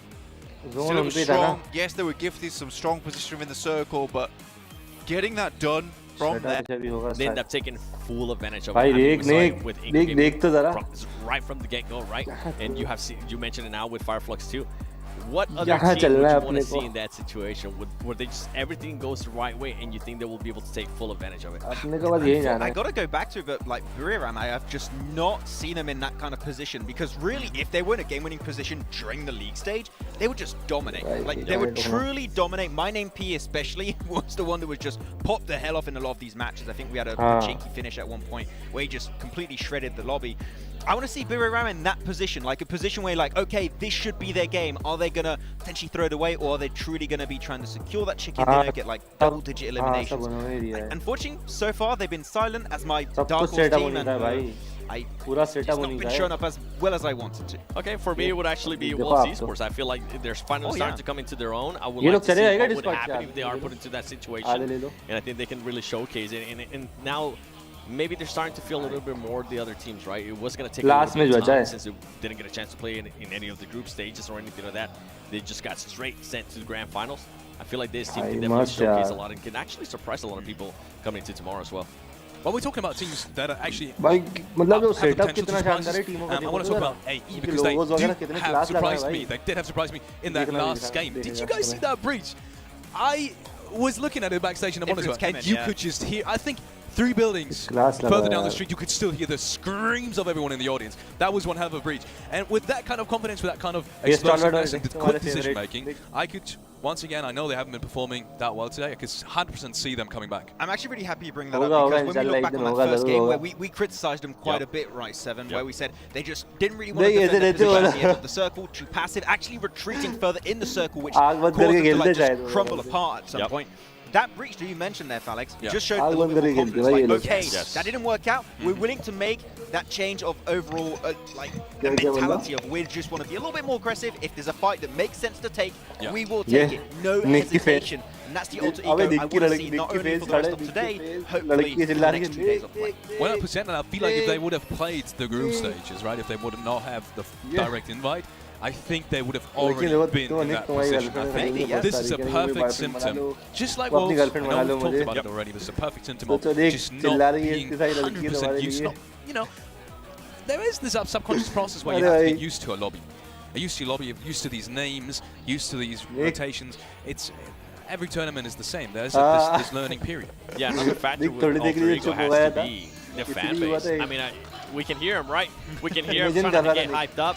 At what point does that start creeping into their mind, saying, hey, we're actually like not performing well and so many people came to support us? I feel like that extra pressure is going to be big on their shoulders coming into the next 2 days if they don't start performing at least a little bit better. I gotta say, the audience though is absolutely wholesome. Like even when they have a bad game, they're like, hey, let's go, next game is gonna be fine. So I gotta say the support is 10 out of 10 right now. I wouldn't change it for anything in the world. Yeah, 100%, but I feel like it's still gonna be eating the players in their mind. Maybe a little bit. You know? That's a fair point to make. As you can see, the energy is still absolutely phenomenal here in Jakarta, Indonesia. And with that being said, we are heading over to the casters for the last game of PMGC 2022, day number 1. John Allen and Blank, take it away, boys. We are getting into the final game of the day, Blank. It is only one more round to go so far, and then we will be 1/3 of the way through. Thank you very much. That's for the welcome to Indonesia. For Nova, though. That's for you specifically. Oh, is that Nova? That's for Nova, yes, not me. Otherwise, I would have DaHaKa said that. Oh well. That bad boy. Ah well. Oh well. A lot of Malaysian support apparently. Yeah, big time. As well. Big time. It's really nice. It's really, really nice. Showing up for the Geek Fam. Them Geek Fam, the Geek Family. I am ready for this last game. I think you are. Yeah, I got my eyes peeled right now. Quite literally, I got a potato peeler earlier, and I was ready to go. Yeah, I was wondering what you're doing. Yeah, that's to ensure I can watch this game. Nothing's going to slip by me. ऐसा नहीं बोल सकते अपन honestly.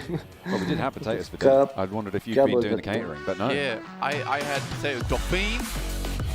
That's right. Dauphine. Dauphine. Had a little bit of rice with that, and we are going to be making sure that the final game comes with perfect chicken dinner, maybe with a side of potatoes, if you are lucky. Frank will peel them for you. Primorsk to Lipovka plain path, a little bit further north than that, but it's going to be fairly kind yet. Again, no real drama on the plain path. That's right, John. I like my chicken dinner. I like my dauphine. Whoop. Thank you, bro. I appreciate it. That's what I really need today. I need this circle. Head on the screen shortly, but right now, playing path fairly smooth. Down from Primorsk all the way from Chinky up towards Mansion. It's happy day. It's a very, very nice play path. It's been simple all day long. BMGC 2022 have not thrown us any of those curveballers, right? We've been bringing the bat, we've been batting them backwards, and there's been no foul play. It's really good to see. I love when this is the case because fair play makes me feel like I'm getting the right winner. The right winner. I don't think that there has been a game where I thought, oh well, that was look. Maybe the Sandhawk. Potentially, yeah. There was a little bit. Well, right? There was a little bit of favour there, but they did. Yeah, they flagged out. They defended it. They held it well. They got their angles right, and they played it as they should do. Fireflux, they did get Trump on towards, but again, same story. Right, they held out well, and they played it. You got the right way. So I am not unhappy about pretty much any of the results. Because of that, as you just said, I am absolutely happy with the fact that Alpha 7 is at the top right now. Absolutely. I mean, everyone's pulled out the right dance moves today for the right occasion, for the right song, for the right dance floor. I think that we've seen people deserve to be where they currently are. I think Alpha 7 going down the last game a little bit too early, though, has opened things up just a little bit. So Alpha 7 looking for a big game here on Erangel to really secure their spot. 26 points would see them at that big 100, breaking the triple-digit barrier. Not really an opportunity for any other team in the lobby currently so far. 57 points for Inco Gaming, S2G. 7 was talking about what I was talking about earlier. We did a switcheroo. That's right. I think that he was not hearing me at that correct time. He was getting coffee or something. That's fine. I'm okay with that. But we were saying, taper off. That's okay. You know, the nitro does tend to burn through very, very quickly. That's fine. That's fine. For Inco, what it is for them is just getting up those points, getting them in, which is why they this is the problem. This is why they might not get that first place spot, because I think that you do need to keep punching those numbers, especially on that last day. Again, though, Inco does have this weird thing where, you know, on that last day, they switch it up. Well, that was a burst. They switch it up where they can do their big games at the end of the day, and they have some kind of rubbish games at the start of the day. We do have like some kind of weird ant colony currently on our monitors. Yeah, it's and John pointed one that was on the screen. I thought it was like, oh, there's a bird there. And I was like, oh, damn. And then he started moving upside down. I was like, birds don't do that. No, they don't. That's not on yeah. What day of the week is it? They're like our mates. It's true. We have become. Yeah, we're actually training them to carry coffee cups over towards us, like on a big ant train. And to take them away to recycling as well. Yeah, exactly. It's great. It's going well. It is, I would say. Northeast circle shift comes through. Influence came in fairly central in Yasnaya to it. The only Brazilian team outside of the top 3 right now. Inco and Alpha 7 occupying the top 2 spots so far. All the way on the northern side, T2K, who have had, not, I would say, a hugely awful day, but just really nothing special. Currently in 13th place, 23 points. It's not criminal, but it's not good. Yeah, it's nothing that's going to get you sent to jail. No one's going to come around your place asking questions. I do have some questions for VPE though. Like, what is going on? Can you be better, please? Jersey, please. Yeah, that'd be nice. That would be nice. I would like that. But yeah, like Vampire do have pretty cool jerseys. I do think that Alter Ego currently so far has my attention, but that's kind of got like that Japanese anime vibe, and I think that's kind of why it particularly appeals to me. Also, the Alpha 7 tech jacket there that 7 was modelling. That is pretty cool. pretty yeah, cool. I don't think I could pull that off though. I think you got to be really cool like Alpha 7 to do that type of thing, and also 7 themselves. That's right. Yeah. Yeah. Not Alpha 7, but 7-7. 7 Worlds हाँ Gaming. Hold बहुत करते हैं यार कोचंग की मतलब holding बहुत है छतों पे चढ़ जाएंगे इधर उधर दूर जाएंगे जाके दिक्कत आ जाती है अगर एक स्क्वाड भी आ जाता है take a quick look at the map here. Alter Ego, Sand Central. Obviously down towards A7 and Milton Power currently at the moment. Lipovka held by Buddhadam. Two teams kind of very much close to one another a lot of times during this day. That's absolutely fine. I think that they have nice contests with one another. Buddhadam's kind of got the worst end of the stick there a lot of times when you come to things with Alpha 7. I think that what has caused them down towards 11th place, I don't really think we've seen them. We've been able to see them get their big performances come out through just purely with Alpha 7 shutting them down early and with their similar rotational paths. Oh, it's just not good. That's correct. Not ideal. We're on board with Nova right now. As I say that, we swap over to the other one of the other Chinese teams, but Nova will have to leave DaHaKa fairly soon. They've still got a little bit of time left on them. Wolves, they did better, I think, in that last game than they have done the entirety of the other games that they've played so far today. Still looked a bit scrappy though. They do want to try and convert on that performance here today, here now, in this last airing goal. And they're in not a terrible position to do so. They're at the back of the queue though, in that south area of Yasnaya Fields. Yeah, to kind of recap you guys on the day, if you've only just tuned in, Alter Ego, take some shots, getting a little bit better as the day goes on. Still in 16th place with 10 points, but I think they have been kind of stepping up to the plate a little bit more often than not. But to recap you on the day, Alpha 7 currently blasting. Had some very consistent games, some really pop-off moments. Inco at the start of the day were looking exceptional. Because the second and first place were able to pull out. S2G kind of been more on that consistent vibe, right? It's not a load of chicken dinners, but it is a case of getting 10 points, 12 points every single game to get themselves at 49 currently that they're at, which is great news. That works out for them. And DRS kind of riding on the coattails of that first game of the day. A7 के कितने points? 74 point है ना? उसके बाद इनको 57 point. From 4 Angry Men will be leading the move to the east side of Yasnaya Polyana. अभी तो start हुआ है मैच, कोई भी नहीं मारा 64 के 64 इन 16 team. With a 2-2 split on their rotation, so they'll regroup onto the position that they find themselves. They're going to take up occupancy, potentially even on the east end of Yasnaya, but might go a little bit further south into a couple of buildings, the compounds just to the side of those Yasnaya fields. The circle kind of undecided right now in terms of going north or south of that river, which is always a big sticking point for a lot of teams. Yeah, I mean, this is where it's kind of difficult for a lot of teams to figure out where they want to go next. So again, this is one of our fairer circles. You don't really have to think about going down towards that western bridge. You have to think about holding around. And especially if you are one of these teams down towards Sosnovka like Stalwart, you don't have to worry about teams gatekeeping you, because more likely they're more concerned about heading up towards that northern side, find themselves a position in the map, and then playing from there. S2G, they're playing on this northern side of the river. With a little bit of a 2-2, I say a little bit, they are playing a 2-2 split with the island central to the river currently being their second outpost across the way from Hamzi and Silas. IHC currently split around this position. You can't really see it on the minimap, but they are a little bit further out. 4 Angry Men, they have got this compound east side of the Yasnaya Fields. They did skirt around and take position out on this side.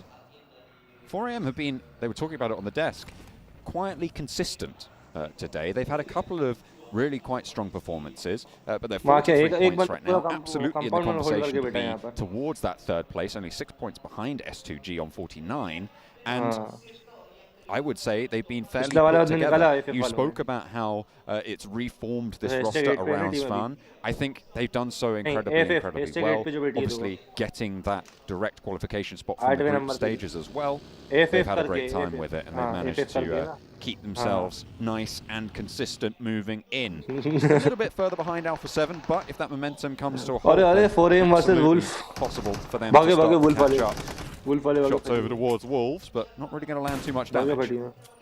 Not too much damage done. You're right, though. 4AM have been able to really regroup and reform fantastically well. Happy with the performance they've been able to put out so far, 43 points. It's unfortunate losing a player, though. That is to Alter Egos. Along the way, Inco also could be taking shots towards them.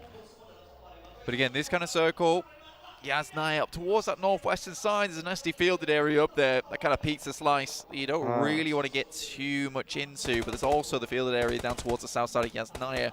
I think most teams would be preferring this headed over towards the west side of the circle. Give them a lot more opportunity to play, a lot more opportunity to take some, let's say, preemptive action. You know, holding on the sides of the bridges, taking some positions to hold out rotates. If you head over towards Yasnaya, it's just going to be a free-for-all who can get into Yasnaya compounds the fastest and the best ones.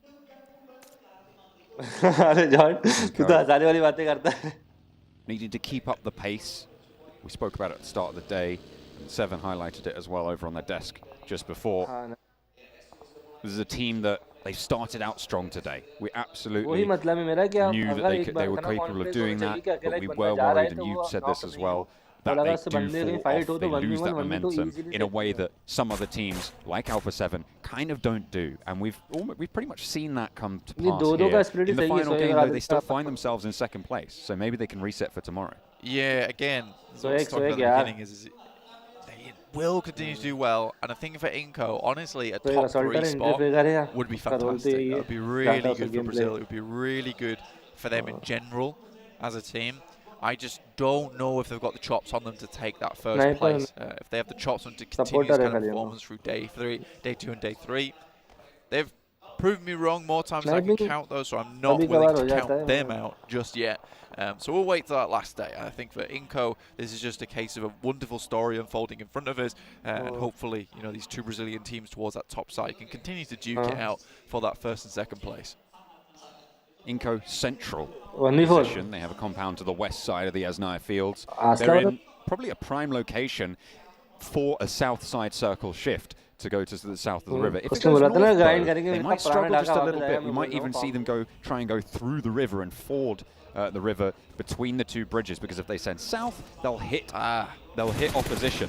This is going to be a south shift, though, and won't be too much of a problem for Inco. Yeah, this is horrible. This is real nasty. There's no good for any teams. Yasnaya, Poliana practically cut out at this point in time. I don't think a lot of teams are going to be thinking this is going to be defined upon Yasnaya. This is most likely going to be around the fielded area. Obviously, the road size that meshes through on the map. It's going to be a rough one. It's going to be very, very difficult to play. S2G, though, can wrap round Yas Lake. So can Fireflux. The 2 Turkish teams taking very similar rotations at the moment. See exactly who could find the better position. Fireflux, though, rotating 2-2 currently with S2G at a full 4-man. So you might see Ketch and Lutz get into a bit of trouble. Scry, though, the first one to tangle with a Mini 14, the wrong end of one anyway. Not going to have a good time with that. S2G have managed to get around the headland to the east side of the Yasnaya Lake. Behind them, as you said, Fireflux just a little bit behind on the queue. Wolves get spotted out, and actually Memory is going to be flushed away. T2K on the north side of the position held by Inco on those hills near the bridge crossing to the west of Yasnaya. T2K will spot the Wolves, and the Wolves are kind of penned in at this stage in their position. They can't really find a way out without having to take a fight. Yeah, this is... push the Wolves into a corner. You kind of don't want to be around for this. Depends if you can continue to move forward, maybe try and take them out on a very aggressive push, but I think at this point in time you just leave them there, happy with the knowledge of their position. तो वहाँ से stream वाला of कर दो ना नहीं option होता है ना स्ट्रीम को तो पता नहीं क्या ये जॉर्ज को पता है very good spot within the circle, and it is surprised me. A lot of these teams tend to be playing these outer edges. Inco's just like, well, that is the priority compound within the circle. We're going to take it, and I think it just is that sense. So a lot of these other teams are assuming that it's already taken at this point in time. So essentially, the only team that is taking it is Inco, because everyone else thinks it's already taken. I kind of like it. It's a bit of a weird false sense of security for Inco, though, because they are just sending towards these spots, and I think it's more careful gameplay by a lot of these other teams that is allowing these positions to be open. But hey, what the hell, if Inco can take that, they can play from that position, let him. Dwarf has been forced into an engagement here, but is navigating it fairly well and successfully, I would say. Fireflux should know that he's behind the wall, but he can put a nade through. That's perfectly placed, but Solke just about shimmies out the way. Has another one in the pocket and can look to throw that one down. Ketch wants to suppress, but it bounces back in the wrong form. And doesn't quite burst out. Spots the player jumping out. Solke, position known. Can't quite thread the needle under the vehicle. Molotov over, forces the fight. And Law now doesn't really have too much backup from across the way. Out in the field, the teammates need to stand strong. And it looks like they're going to try to do so from the tower. They're looking for suppressing fire on over. And Solke wants to move out to get these reses. A lovely little headshot through the window. But Solus is flushed. Law is answered on towards as 4 angry men move into the Wolves' position. WWX goes down. So does Fan. And that is a really swift wipe over onto 4. क्या था ये? क्या था ये? क्या था ये? अबे ये स्ट्रीम को रुक गई मेरी. 4 angry men. Nicely found there, and the Wolves stay alive. 4 eliminations coming through for the Chinese squad that direct qualified with invite. Over another Chinese squad. Could be going down as well, potentially, if Fnatic has anything to say about it. And Nova fall. Alter Ego, 4 eliminations, meaning they picked up all 4 members of Nova, the current reigning champions. I think if anything's a win today for Alter Ego, that one right there is it. Fantastic stuff from them. What an aggressive push. And again, we should maybe see a little bit more of that coming out from Alter Ego. It's worked a fair few times where they have just full sent it. They look like they're very comfortable in a team fight, but maybe a little afraid to take those team fights more often than not. Very well done there to Alter Ego. They're going to be hugely happy with that. They also managed to slam a knock over towards Vampire, so that's going to slow down Vampire's position. With the circle as it is, they have a valuable south side area under their control. The high ground that they have, valuable, certainly, to be moving on with. Geek Fam, they've been rolled on down. It's actually not even sure who managed to pick that one up. I think DRS did manage to get the rundown and the flush through. Fireflux, they are getting pressured on towards as they tried to send out to the western side away from Yasnaya, as Influence Kemen do pretty much control the entirety of Yasnaya Fields from the central area. Fireflux will fall down and out of the final game of the day. Match number 6 will end there for them. It's still kind of a horrible position to be in. I think Influence Kemen made the best out of a bad situation, which is a case of we're just going to take shots at everyone who tries to cross this field, because that was exactly what we saw 4AM fall prey to, which is they knew they had to make the crossing, and they had to make the crossing quick, send directly into Wolves, and then you get out of the vehicle, you just have to take that team fight right off the bat. You don't have much time to react. It's just pure mechanical skill in that moment. A nade out the side of the window leaves S2G on 2 players. A lovely nade over the top from Revo, spots Hamzy exactly where they needed him. The flush comes through from Carrillo. Only Mythic has gone down for Alpha 7. And this is how they might want to start their run for 100 points if they're lucky. If they behave themselves, if they've been good this year, maybe they'll be given one.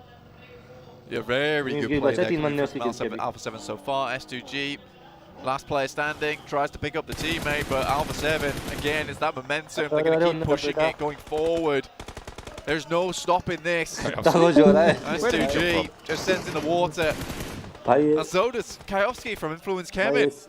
I have no idea where Influence Kemen just came from. They must have sent straight out those fields. They needed to find a way westward, and this is apparently the way they want to go. Unfortunately, Alpha 7 will try and slow them down. 1 knock over towards Alpha 7 leaves 2 active. Same story for Influence Kemen. Federal unlikely to be able to get back, but if he can fall over that headland towards the rest of the players from his team, he should be resable. Unfortunately, the health bar will not support that effort. And 2 players now remain for Influence Kemen. Kelsey swimming in the river under the bridge, and everybody's going to need to shift down south. This is a rip and tear coming through from Alpha 7 so far. They're looking to put the final touches on this northern side circle. Next one heads up central. Still that riverbank is in for the western side. Kelsey can maybe swim ashore and crawl his way in. Just play for the end game. Get as many points as possible for S2G with where they're currently placed on the rankings. I think trying to go for that top 6, that top 5 is probably the smartest thing I want to do at this point in time. But T2K, Wolves, Inco still holding strong in that compound, but they'll have to move west as well.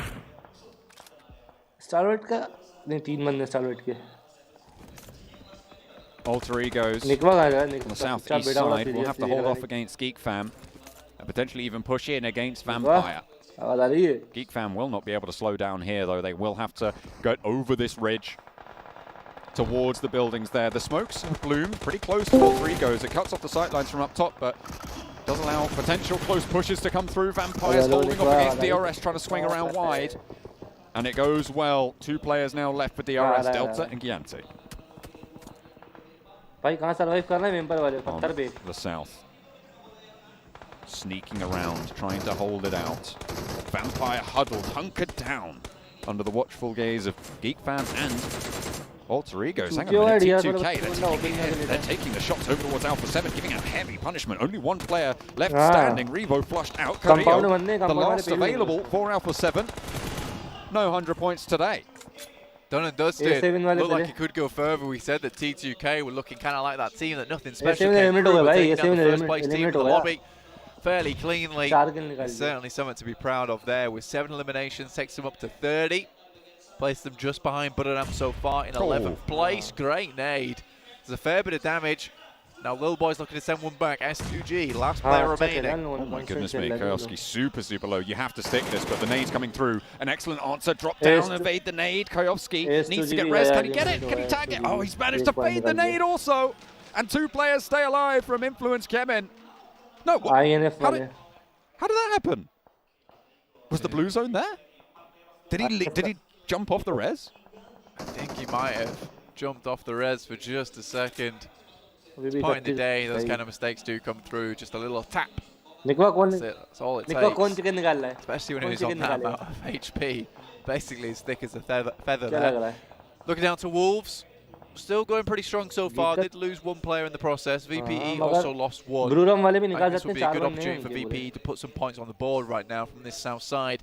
And if they can, maybe tomorrow is a little bit easier. But still, right, 21 points. Only 20 points behind the 5th place here currently at the moment with Geek Fam at 43. There's a real opportunity with a chicken dinner at the end of the day. That 1st place is still in sight. I think when we get through to that 6th game tomorrow, that's where we'll start to see the leaderboard solidify a little bit more. Next circle coming in just a moment, in just a second, and it heads up north, away from Inco. They will have to leave their compound finally, but it goes towards the last player from Influence Kemen and towards T2K with a massive chunk of this next circle available to them. Buddhadam as well from that eastern side. Inco still going though for Brazil. Looking at it from forward on Rico. Goodness me, quick shots, quick fire. Ponbet lights up Micah and lights up Jakarta as well. The crowd goes wild for the shots.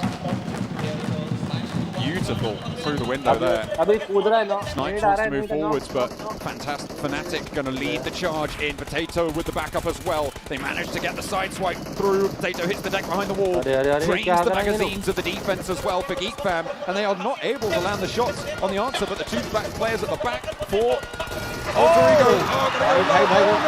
Potato taken down.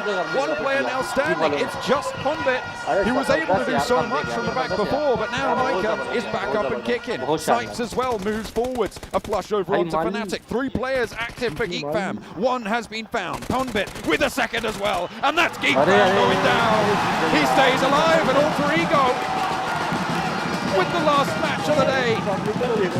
Keep 2 of themselves up, and it's 6 eliminations. From Nova all the way to Geek Fam, they've certainly set themselves a pace here in this final game. Looking to go a little bit further now. Inco, 4 players alive, will have to skirt themselves out of this corner. Over on the east. Moving up towards Wolves' position. This is where we start to hit those wheels, start getting them screeching a little bit as we pass over that starting line. Go on, Ponbet. The hero. For Alter Ego now looking to smoke his cross, but with Inco paying attention to you, you've got to wonder how likely it is you get much further here. Ponbet hits the deck, looks for a heal, but the zone is closing still. It will not tag him before he gets the heal off, and actually manages to stand up, send some shots back towards Inco, and gets on his feet again. Those 2 legs doing so much work. Shimmies behind the tree, stays in it, squashes, yet to find the angle, and finally a little bit of craziness to end out their day. 6 eliminations. They'll take it. They'll take it. That gives time for Vampire Esports to move over towards that position, though. They certainly got some information. from the third party. They were close by enough. Wolves also take a casualty. I think that's down to 2 players now. 5 eliminations. T2K at 8. Really strong spot they're currently holding over towards that northern side. And no one can challenge them. Wolves, 2 players alive against Inko, playing with 2 up the top as well. Becca behind the tree, also shotgun, wants to move closer. Pickfeet is there and IHC are pushing in behind the Wolves. Squash is down and close to the Wolves with IHC bearing down upon them. It's unlikely you get Squash back up, but if the time is right, might be able to get it. No, beautiful sees to it, that's not going to be possible. Alex does get spotted out. 10 eliminations coming from T2K from the bottom of the tables. They have had a pretty solid match number 6. Into the top 5 they go. See how much further they can get. Wolves right now. Still looking to send this a little bit closer. Inko. Nenebede still up.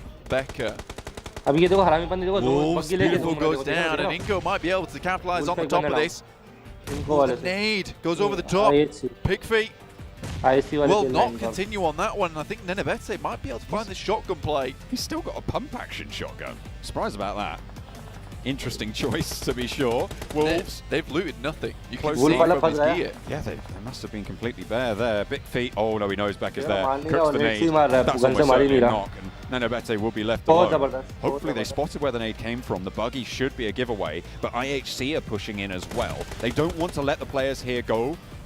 Look at that, T2K managed to steal that elimination point away. And a phenomenal game coming through from the team from Nepal as well. Currently Influence Kevin, little boy, on the northern side. Not moved an inch at the moment. May even look for a very good finish here for themselves. And Nenebede outlasts the Wolves, but close by, there is danger. Legend steps forwards. They don't know he's here. He steps up with a pump action, goes for one. Doesn't get the knock. He turns his attention the wrong way. And now he's going to hit the deck and bite the dust for it. A little bit of a slip. He thought he got the knock instantly. But panic sets in, and now we're down to 3. Influence Kevin with Lil Boy against a 4-player roster from T2K on 14 eliminations. And IHC with 3 still pushing in from the south side. That's a standout game here from Nepal, from T2K. Really brought this game home. Influence Kevin still going. This is just 2 players looking down towards IHC. The rest are trying to hold out. That 1 player for Influence Kevin and Lil Boy. This guy has one hell of a snaker though. If IHC can do a lot of work on this south side, even if they go down, that does give Lil Boy a little bit of an opportunity for Influence Kevin to step up further. But no matter what, this is a big point bonus for Influence Kevin. He has 2 himself to deal with on this north side. They've repositioned. They've left only 1 over on this north side now. IHC, they managed to get this red through as well. A lot of pressure being put on here, and the shift goes southwest as well. IHC have the inside track on this blank. Yeah, so technically you also have a potential 1v1, and that knock is absolutely huge just as the circle shifts across. This is going to slow down T2K massively. Another nade launched by Godless. Lil Boy has got a powerful position here. They're right next to each other. Look at that. The off angles for both of these teams here will struggle to find any sort of safety. Everybody dashing now towards this circle. T2K with 1 player down, looking to try and stick this res demo. He's on the downstairs, but there's an upstairs threat as well. Jane is there still. Rig moving on in to add to the pressure. And in the midst of it all, do they know that Lil Boy is here? Mark 14 by the bankside. Looking to take this chicken dinner home. Store it away in the vaults. Demo bandaging up. Has the threat above him. Now T2K kind of split off between one another. This was a really good regroup and hold from IHC. A very tough situation to a beautiful nade that opened up that shift, that rotation over towards the spot where Jane currently is playing. Riggs had to move up though. They're trying to evict. Demo moves out. This is crazy. So many nades his teammate. What are you doing? Miscommunication bites them. And T2K losing a forward outpost. That is so much ground for IHC to try and move through. Lil Boy also potential to capitalize on this. 2 players at the back for T2K. There's no way you get this res now. Demo giving them the old do-si-do and Rig spoils his own team's chances here. Influence Kemin might even be in with a shot if things go pear-shaped for either of these two teams. Godless falls, maybe answering with a knockover on up towards T2K, but it's not going to happen. Godless flushed, and there it is. Ziol finally standing up for IHC. Legend now in the thick of it. Last zone about to encroach. Ziol moves through. They know there's a further player all the way out wide. And IHC, probably the only team with the full information here that there is a solo snaking around. Demo, you can see that he is moving through. Ziol, a really brilliant opener. And there's two players from IHC active. Low HP from Ziol. Rig looking for Demo, hits the deck for the drop shot, and may be able to find it. Demo falls down, and there's a chance for Influence Kemin to come through strong here. Rig, last standing for T2K, will keep them going. Ziol is there. And it's 1 versus 1 versus 1. No chance of reses. And Lil Boy is still going. Ziol from behind the rock looks for the challenge. The burn forces him back, and Rig looks for a second. Managed to get the heal off, so he's got the HP to play with. Full magazines on both sides, and in they go for the flush. Rig still active here. Ziol, no nades to fear. Pushes up high on the rock. That is bold as brass. Ziol still fading it around the edge. And Lil Boy just being quiet. Waiting for this fight to conclude. He has full broadside over towards Ziol. Ziol's done a marvellous job to take down the majority of the players to T2K. Keeps looking down towards Influence Kemin's position here. Rig goes for some HP. A little bit more. Kemin found. Ziol is absolutely putting on a masterclass right now. Looks to finish it off. There it is around the side of the rock. It's IHC. To be able to take things down right at the closing moments. T2K, a disastrous nade from Rig, started to collapse that brought down the House of Cards. I mean, Ziol, from the moment he stepped up to the plate there, he just looked marvellous. I don't think he was going to let that one take away. As soon as he saw that nade from Rig, hit one of their teammates, obviously, at that point in time, T2K is absolutely scrambling for help. They're looking for anything they can find, and Ziol just capitalizes on the panic like Batman, drops in, swoops in, turns off the lights. Quick 1-2 punch, and T2K are running scared. Now that's what I call vengeance from IHC. That off angle was so pivotal as well, for him to be able to operate so freely in that area of the map without the threat. I mean, the fact that he took that position, tried to bait Lil Boy out whilst also maintaining pressure onto Rig there. It's a really, really hard play because you are splitting your attention in a 180-degree angle, being able to go and see your behind, look towards your front, look towards your behind, make sure Lil Boy's not moved out. Yeah, I think it was a great play as well because he exposes himself to Lil Boy, knowing that Lil Boy's waiting for that fight to conclude. He doesn't want to take the fight with T2K who can get behind that rock. He wants to fight Ziol, so he gives Ziol all the time in the world. It's just so good, and that's why I call it a masterclass, because that is tactical play coming through Ziol. And not only that, even if you know that Lil Boy is going to try and chime in on that fight, it's likely that he's going to target the player that you're fighting, because you're looking the opposite direction. It's more likely that they're going to be a threat to him, right? Yeah. So he's going to try and take down that threat to him instead of shooting you in the back and potentially just being spotted by the player further up the hill going down. You just want to wait. You just want to wait for that fight to conclude and then take down the player that you have broadside on. It is very smart.